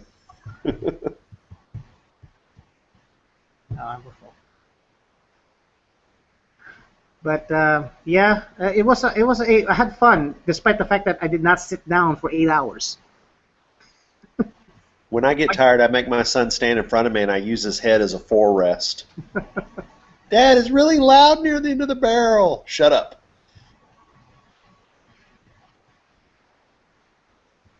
Maybe I should get him some earplugs. Tally-hoo. Yeah. But Quark, are you there? I forgot who's hosting. who is hosting? Yes, I'm here. Corkwitch. I have nothing to add to the conversation, so. He's just trying being to Do you have any entertaining. questions? He's No, I'm just trying to stay awake. landlord. He's a landlord. Are you watching Sochi? I was. It's over now. Yankee, why haven't you put in that link of the goat kicking the fat lady down? I don't know how to get it on here. It's on Facebook. I don't know how to work Facebook. There was one with the deer that was chasing a chick around and trying to mount her, and then But I won't watch any of the Sochi coverage. That's entertaining. I will not contribute in any way to the network broadcasting it and making it think that I think it's okay for us to be in Russia for these Olympics. Well, it is becoming quite apparent that Russia is the armpit of the world to everyone. Well, it's They're a like, mafia state. All it's Russia mafia, is yeah. It's a mafia Oh, state. yeah. That's all it is. They don't even Yeah, have Biden- doorknobs on some of their hotels, and everyone's getting paid off. Vice they is a won't let really us- good. they won't let us get our You need yogurt doorknobs if you don't have imported. anything to hide. They won't let us import our yogurt because we didn't pay them off, the douches. I will say this: I like their public restrooms. There's not even walls between the toilets. I thought they Russia were was our saying- best ally. No, the athletes are getting premium Well, that's a lot of cottages or whatever. That's a lot of European countries. You go to a lot of European countries, and there's just toilets lined up. Sometimes just a hole in the floor. So you get used to that. So Russia is not what Bob Costas. Well, Bob Costas was calling Putin one of the greatest diplomats in our generation. He brokered a Bob peace Costas deal a with Iran. tool. He's That's a because douchebag. that's because they drag Bob Costas you back into a fucking room with a douchebag. guy. I won't sit here and listen to you talk bad about one of our national treasures, Bob Costas. Yeah. But seriously, Vice has a real good video on YouTube about it. When they're talking about the corruption, and this is the most expensive Olympics ever, 4 times more than any other Olympics has ever cost. Winter Olympics. There's people I went to that are trading light bulbs for doorknobs in their hotels. It's so fucking It's bad. not our money. Who cares? I went to the restroom and didn't hear the part. I didn't know if you guys had touched on the fact of the how there's like the plumbing over there is not finished. They're asking the athletes not to flush the toilet paper. The beds are like smaller than a child's bunk bed. Just think of this. After Sochi, which is only 2 fucking weeks, right? Is anyone going back to that fucking cesspool? Well, like, what all those buildings they built, all those hotels are going to But we're talking, wasn't it like $59 billion that they put into getting this ready? Yes, something like we went through a lot of, 15 million, yep. So you know damn well if they're still sleeping in children's-sized beds and no plumbing, someone's hiding money somewhere. The money is not there. Some gangster got rich. Of course. Aren't you glad it's their money though and not ours? You know, Well, they only spent $5.9 million building all that. The rest went in Putin's pockets. All I'd say is, I was an athlete over there, I'd be like, "Fuck you guys, I'm going home." Well, You know, like the I just American can't mafia. believe that they picked Sochi for the Olympics. Anyway, I mean, that place? Well, I'm not sure about this. I don't think. Isn't that a lottery system? Like, I It's a don't know. committee. No, it's voted on by committee. So Okay. I mean, The committee Why? gets paid off, though. You got to remember that too. yeah, but I mean, think about it. They don't. If they didn't have the infrastructure already in place to support the Olympics, why would they, commit to that undertaking and then severely underdeliver? Well, I I'm don't gonna say know. But this. if it's not like it's Moscow, right? I mean, it's in the middle of fucking nowhere, and no one's ever going back there. It's not going to be very good for the Russian people. Yeah, you know, the To build Summer up a fake city. Olympics is being held in Rio de Janeiro, Brazil. Yeah, Right. you know, And Rio they had beat to out build a America. golf course Jesus. for the Olympics. They had to build a golf They had to course. take a break shooting homeless children in the street. Well, do you know it was between one city in the United States, Chicago, and that has obviously some of the worst crime statistics, and you're talking Rio de Janeiro, Brazil, who is It's probably known safe for the athletes. for drug trafficking and human trafficking.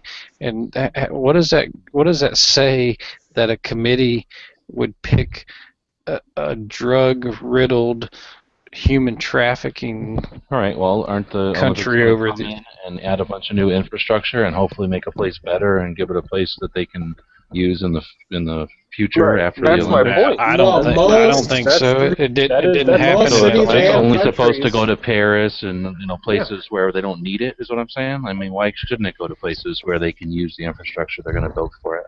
It You know, didn't Now, help we're gonna Atlanta. say No, it US, did- it did. So most- it didn't work in the most past. cities- So most F the cities- future, just always have it No. where it's already worked. I mean, Here's the Even problem in with that, Atlanta, it Jules. helped Most Atlanta. of the cities that host these Olympics go broke. I mean, they literally go broke.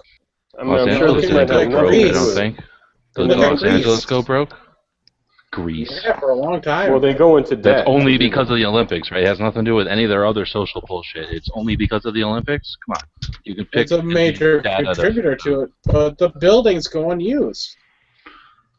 They build these buildings, and Greece is a good example of this long before they had their Well, then we economic problems. shouldn't get Those together. buildings went into disrepair, and nobody was using them.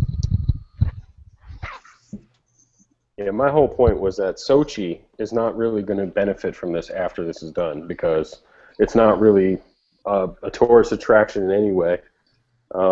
It's I don't know what their economy is like. I just don't know. It's kind of like in the middle of nowhere.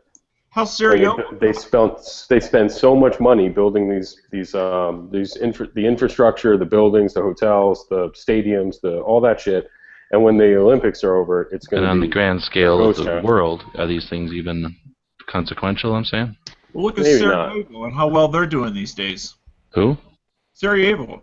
Well, when you're talking that kind of money, that's just shit. We're not talking just a couple mil. We're talking $1 billion. Yeah, for the world. The world. Yeah, it's not that place. much money. The entire planet. Yeah, but the world doesn't pay for it, just the host country. Yeah, I don't even know why we were talking about this. It was just because. No, no. Actually, most of the time it's a whole city. Either rich people can have the Olympics or nothing. No Olympics. Hey, I have a question for the panel. I need a new set of balls. Shooting. No, I need something I can buy. Okay, so I need a new set of hearing protection, and I want to buy some earmuffs that have the electronic ones where you can hear stuff. I highly recommend. Yeah. Howard Light.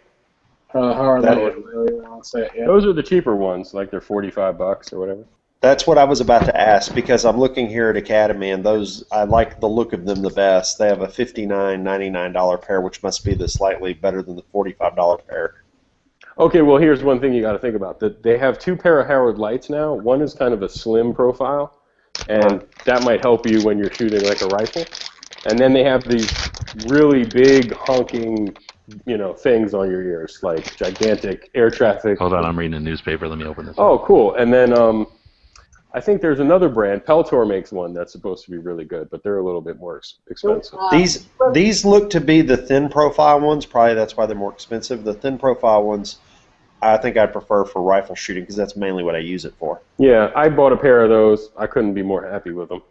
Awesome. I'll get those tomorrow then. Because I can't find my pair in my garage, so I'm like, okay, I'm gonna ante up and buy the good pair. When you turn as soon as you buy them, when you turn the sensitivity all the way up, you can hear people's breathing like next to you, So. What type of batteries do they take? Usually AAA. Yeah, AAA, I think. AAA? Okay. I don't know. Okay, I'll read about it. You don't change it very often, that's for sure. Hey, G-Webs, want to thank you about that. That's my first experience on those electronic earmuffs, and I'm going to get me one that's because almost a I must. can hear conversation perfectly amidst heavy gunfire, and gunfire is muffled.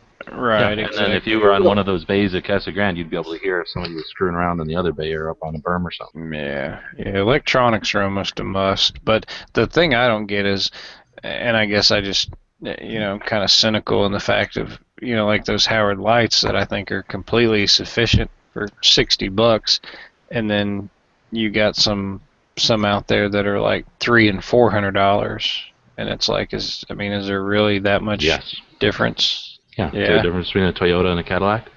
You wouldn't wear those things. Like, if you think that the guys on the airport are wearing $35 Howard Lights, I'll bet you their Ear Pro costs like, $1,000 or something.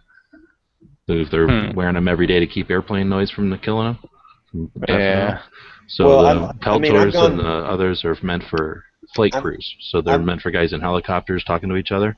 So they're quiet enough to be able to hear comms and muffle a freaking helicopter engine right above you. You wear them all day. I've gone my entire life wearing just regular cans on my ears, so this is a major step for me. Well, Chris, you just spent a day wearing them. Most of us, 3 hours you do tops. something like a class, unless you got a job where you wear them. Yeah, you wear them maybe for 3, and then you're taking them off when they're uncomfortable. You don't realize it, but if you're like at a range by yourself or just out shooting, you're taking them things off all the time, and you just don't realize it. And then if it gets annoying or you put them back on or whatever, sometimes they'll electric, you leave them on. But that cushion, go borrow somebody's Swordens and touch the cushion on there that touches your ear. And if you got shooting glasses on, instead of having that, what do they call the part of the glass that comes back and hooks over your ear, without that thing, instead of that thing being smashed into your temple all day long, it's just like form fit around it like a very nice sponge. So nice. 10 times, a million times more comfortable. There's just no contest. Howard Lights are awesome, but they're like a cheap Yugo car compared to a Cadillac when you're wearing a pair of Swordens. Now, Peltors are in the middle. Have you ever seen those? and I forget the company that does it, but they'll set up a lot at big matches where they actually shoot they'll make a mold or a cast inside your ear, and it's made out of like some type of rubber polymer type stuff, and then it actually. I've never used them, but I've seen them.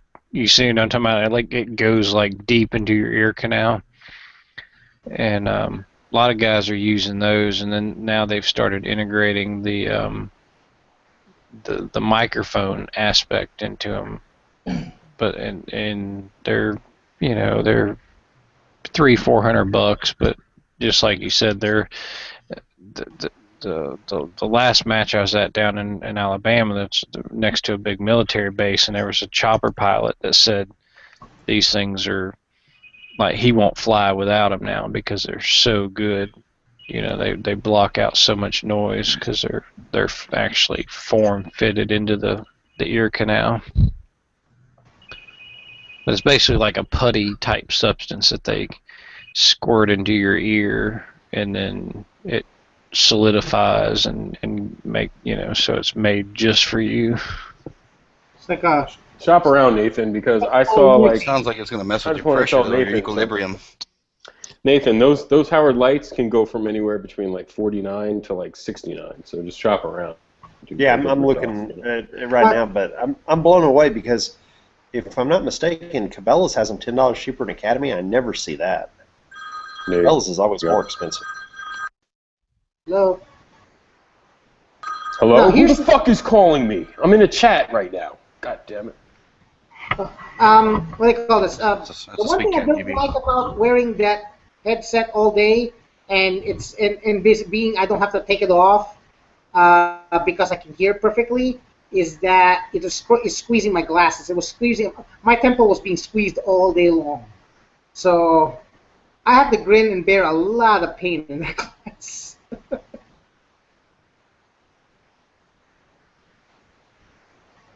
And if I didn't go back into thinking, just sucking things up. Oof, Well, I asked my dad that once. He doesn't talk a lot about the shit he was in when he was in Nam, but I asked him, when there's gunfire, did you guys carry any ear protection or anything? He's like, no. He just got nasty and ugly, and yeah, but dealt you with get it. Yeah. So. I've often wondered about that. You never will, but. I think now perhaps they do. They might have something on anticipating that they're on certain areas that they know that are dangerous and whatnot. Even in available. We were given earmuffs when I was training in Mississippi. Oh yeah, I mean when you're in training, I'm talking about you getting the shit. No. Yeah, but it was standard equipment that we wear even in the field. Yeah, but I guess what I was getting at is, obviously when you go through boot camp, so to speak, and training on the firing line and different things like that, obviously you're prepared, but you see these movies or these actual footage from Afghanistan, with soldiers, and you see these mortars going off and them shooting, tank rounds, and it's like, God, you would think that all these guys would come back with some sort of hearing loss, I'll also just come back with really bad stuff. I mean, I know a guy who, was in Iraq and his hearing was almost always gone. And another one, you guys know what shell shock is after getting a lot of explosions? Hearing a lot of explosions? Yeah. Yep. I've seen a few of those. What do you call this? Shell shock can cause a lot of different things too, and not just, it's not just hearing loss too. Yeah. I know this guy, we call him Shaky, because his hands always do this.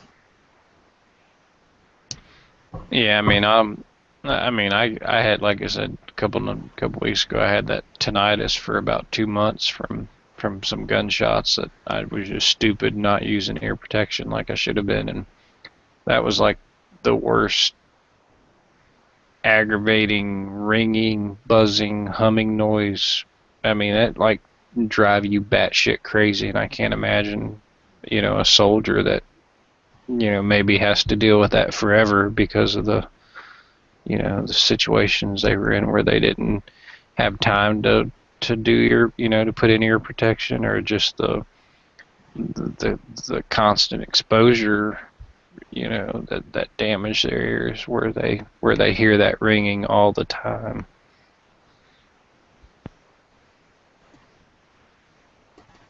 Yep.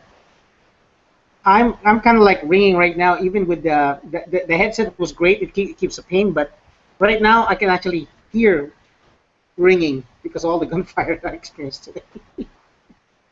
It's not bad, but you know I can, you know, a little bit like that.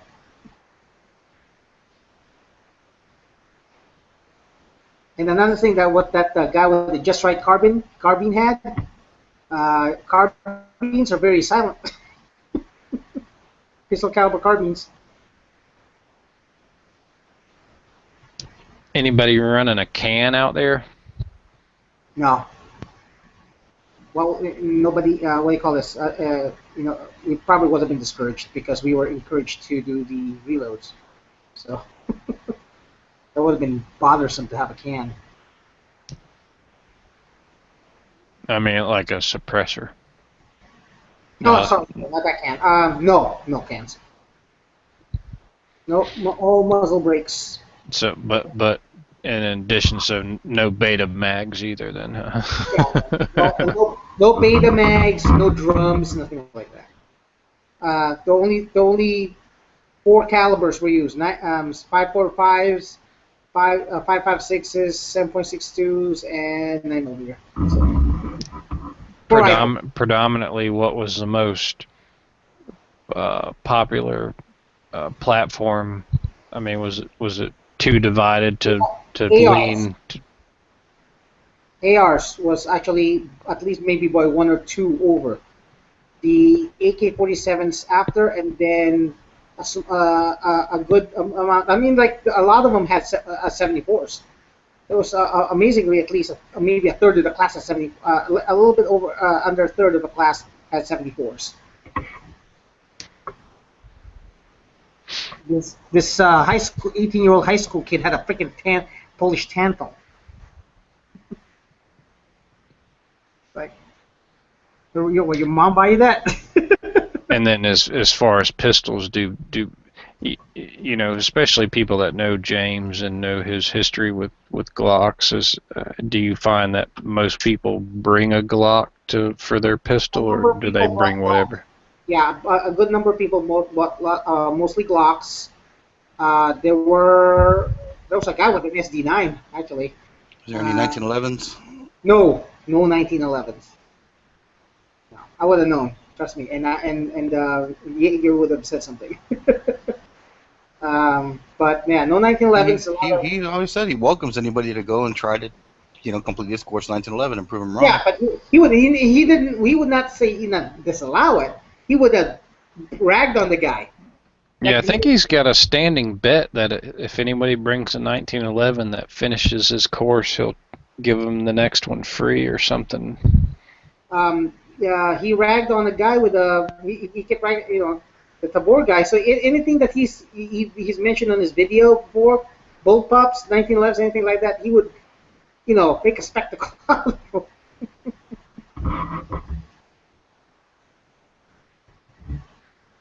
And yeah, but yeah, that's so yeah. There were like a bunch of XDs, FNs too. There's a good amount of pistols over there, 45s, 9s, and 40s. So they were a good mix.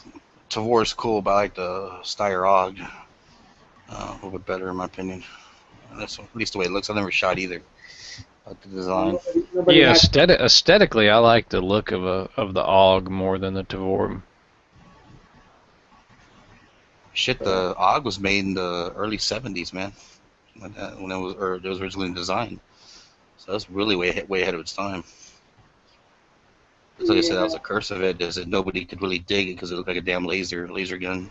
You know, so that's, you know, it's junk. It's untraditional. Well, that's what I like about the Beretta Neos that Yankee's son has, or Yankee, but whatever. But that Beretta Neos 22, it looks reminds me of my old laser tag set as a kid. It's got that real futuristic laser gun look to it. I like 22 like that, with the rail on top already, because those are very good for like 22 competitions. I like those. I have one similar to it. So.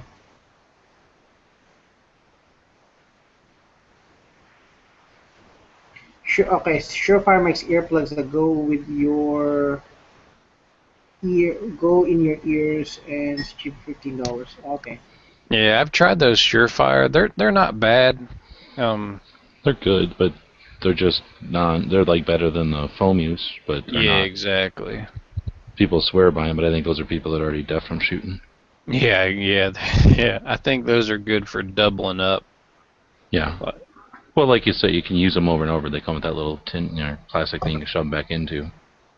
So, $15 there, or buy like a handful of foamies for $3. I've tried using the foam ones, and they just never That fit. class though was a major sausage fest. No, unlike yesterday when I went to the pistol class. You went to go hook up? Why did you hook up with James? What's up, baby? No, I just wanted to. He didn't say he didn't hook up with James. He just didn't bring it up. So no women at all, huh? Me a long time. No women at all. Carbine classes are more offensive than defensive, so there was a couple women, or there was one woman in the pistol one, but it's less often you see them in the rifle ones. There were 2 women in the pistol yesterday. 2? Okay, that's what I wanted to say, but I didn't want to remember, right? But yeah, but there's some women out there who like to shoot the ARs. No, they've been in classes for sure, just not as often. And somebody was trying to ask me, is like, try out that, I put the buffer on the back of my AK on the spring, and somebody told you get people say, hey, try that out, see if it works. A lot of people are swearing up and down that it's. Don't do that. Who told you to do that? Huh? Who told you to do that? To do what? To put one of those buffers in. You don't want to do that. I just decided I want to put it in. Had no problems with the AK. It'll destroy your AK. Huh? It's going to take the force from the moving bolt carrier and distribute it to your rivets in the back, which is not how the gun's designed. I would not leave that in there. All right. Because instead of just going back into nothing, right, just letting the spring exhaust itself and lose all of its energy just in the channel, you're now putting a big chunk of rubber there, so now it hits that chunk of rubber and smashes into the rear trunnion, which is putting shear pressure on your rivets, which aren't designed for that. So you're literally going to tear your stock off if you leave one of them on there for very long. That's interesting. If they were supposed to be there, Russia would knew how to add a chunk of rubber. They're only there for people that don't know how to build, and make them so that they'll overshoot the little gap in the back and knock the dust cover off, and the bolt carrier will just fall out of the gun. They're there to stop the bad builds, but they're just a gimmick by people who don't know AKs and figured out they could make a piece of rubber that people would buy.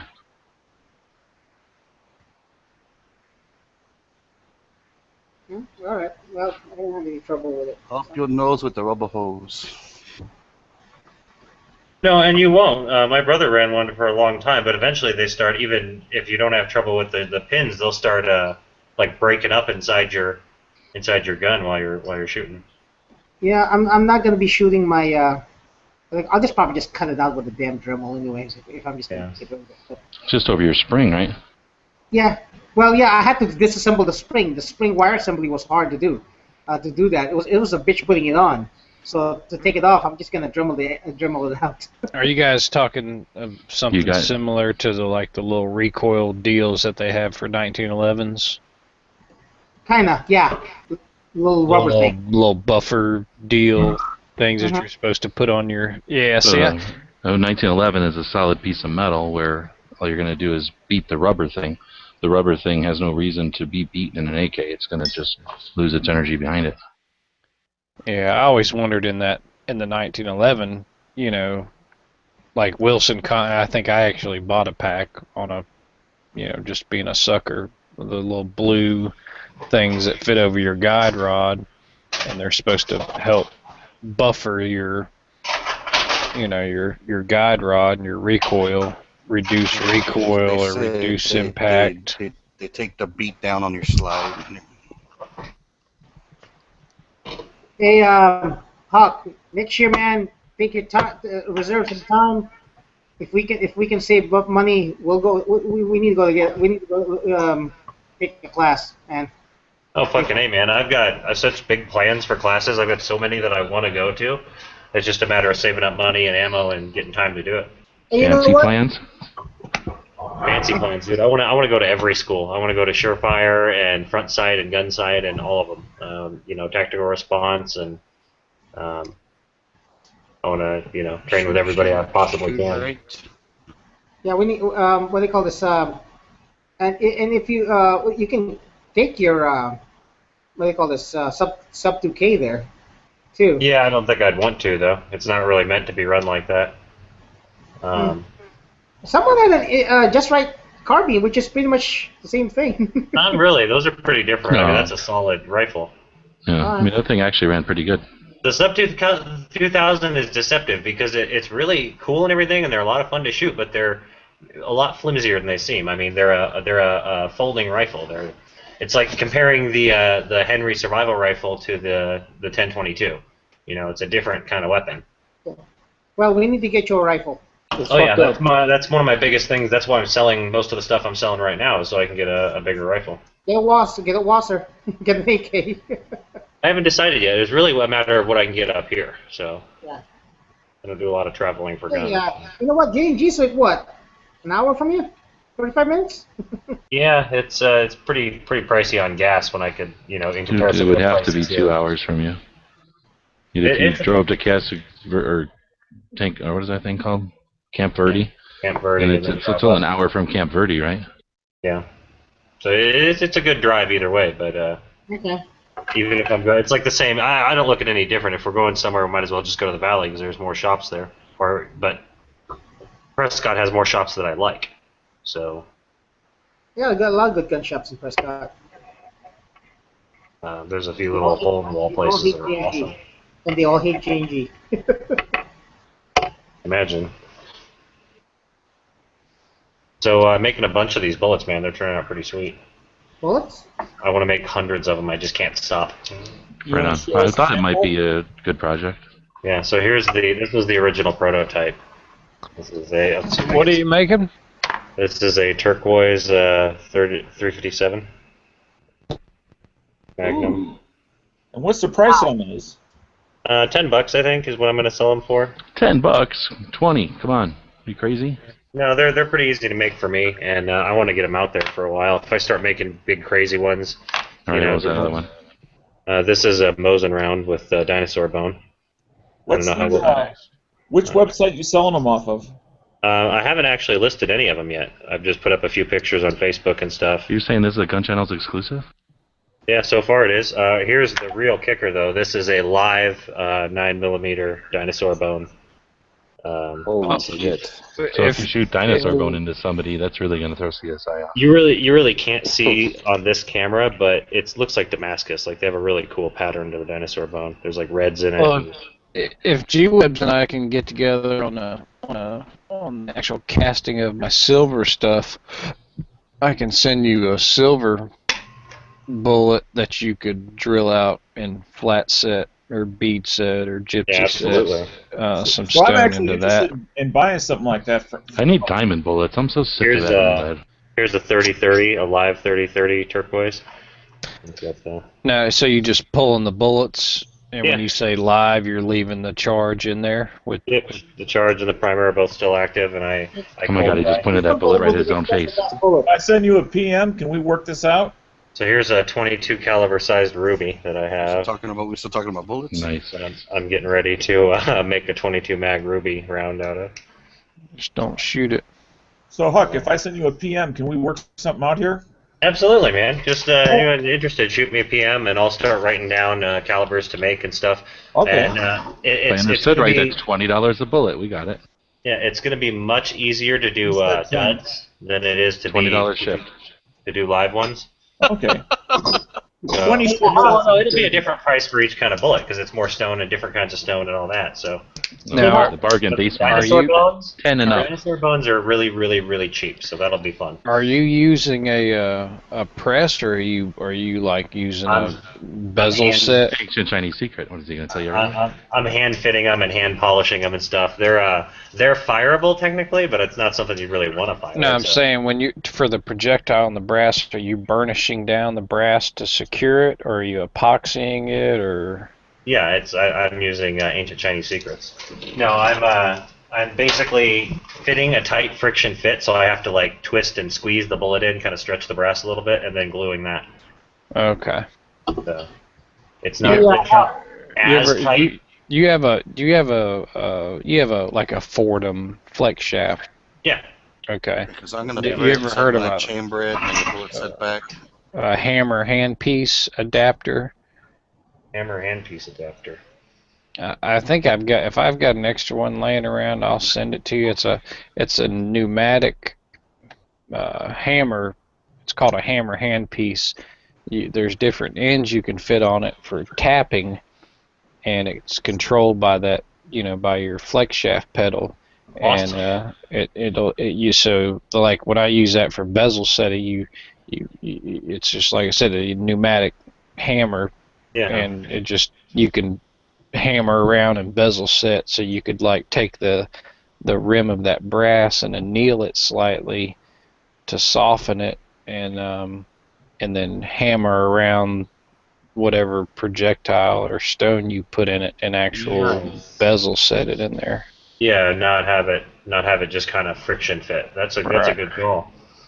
Because that's like one on the 44 mag here. I just peeled one of these apart, and it was a bitch getting it out of there. So I had to kind of pry it back and forth, and I don't know if it would even fit in a revolver right now because it's got kind of a flared end. So I'm gonna be messing with all that stuff. Like I said, these are right now they're all just prototypes, but I got this idea from G-Webs here, and they're fucking awesome. So like I'm really happy with them. Hey Huck, send one to TN Outdoors 9 and have them do a ballistics test. Fucking A, dude, I'm definitely going to test some 9mm because turquoise is very, very, very soft. It's not going to hurt anything. So is malachite. And I'm definitely going to be shooting. Yeah. What's your channel name to PM you? Because it's not Huck Gunderson. Yeah, it's Huck Goodnesson. What do turquoise bullets kill? Drag queens? When I put that in there, it's coming up. Yeah, it's cartel. They're specifically formulated for cartel. Truckers? Is it all one word? Dude, I could probably sell a bunch of those down here on the border. Right. Well, I can't wait to see Start loading them in 30 super. I can't wait to see a nice lever action with a bunch of these in like a side saddle or something. Dude, that'll be awesome. Exactly, like for belt. Or on the back of a belt. Even in like a display revolver, that'd be great. Yeah. I tell you, if you get a hold of some agate's very hard on the Rockwell scale, so you could get some agate. Oh yeah. Well, I just want some diamond ones. I can do everything but diamond. I've got tons of agate. I've got tons of jaspers and like. Well, I was looking for diamonds, so I'll have to find somebody else. I hook you up with some diamonds. Here's diamonds right here. I know you got some deep pockets, brother. So. Yeah, to hold a bunch of diamond bullets. They don't have any money in them. But the problem with that is, even a 20, if you're talking 22 caliber, you're looking at 4mm. Dude, if you had a 22 caliber diamond bullet, it wouldn't stop for anything. It would go through everything. This is about I don't know. It's smaller than a 22, but I could probably fit it in a 22 Hornet or something. Just don't use the big tip this week. Well, a 22 caliber, that's 2 mil. You'd be looking at about a quarter carat diamond, 20 pointer, something like that. Might have to take the Sea Piper, Good guy with a gun passed out. You got too tired. Do we get a picture of him? I can't believe it. I'm here. I'm just lying down. My body's. Man, you got to be sore, man. That had to be pretty intense. I am fucking rifle all day long. So I even got a further. I'm sore. I can't hardly walk today. You're posing like Burt Reynolds did in that Playboy that one time. The nice chunk of amethyst. This would look good, I think, with something glowing inside, tritium or something. Oh dang! Oh yeah. By the way, hold on, real quickly. I am doing the after chat. What? What? I'm just getting excited. You can't even stay upright for this one. How are you doing an after chat? going to be an all laying down after chat. I'm tired, but I'm not sleepy. I mean, I tried taking a nap right after I got home, and I couldn't sleep. So That's like being horny but not ready to fuck. I mean, it's ridiculous, dude. You just have like James. He's on tactical Viagra. James.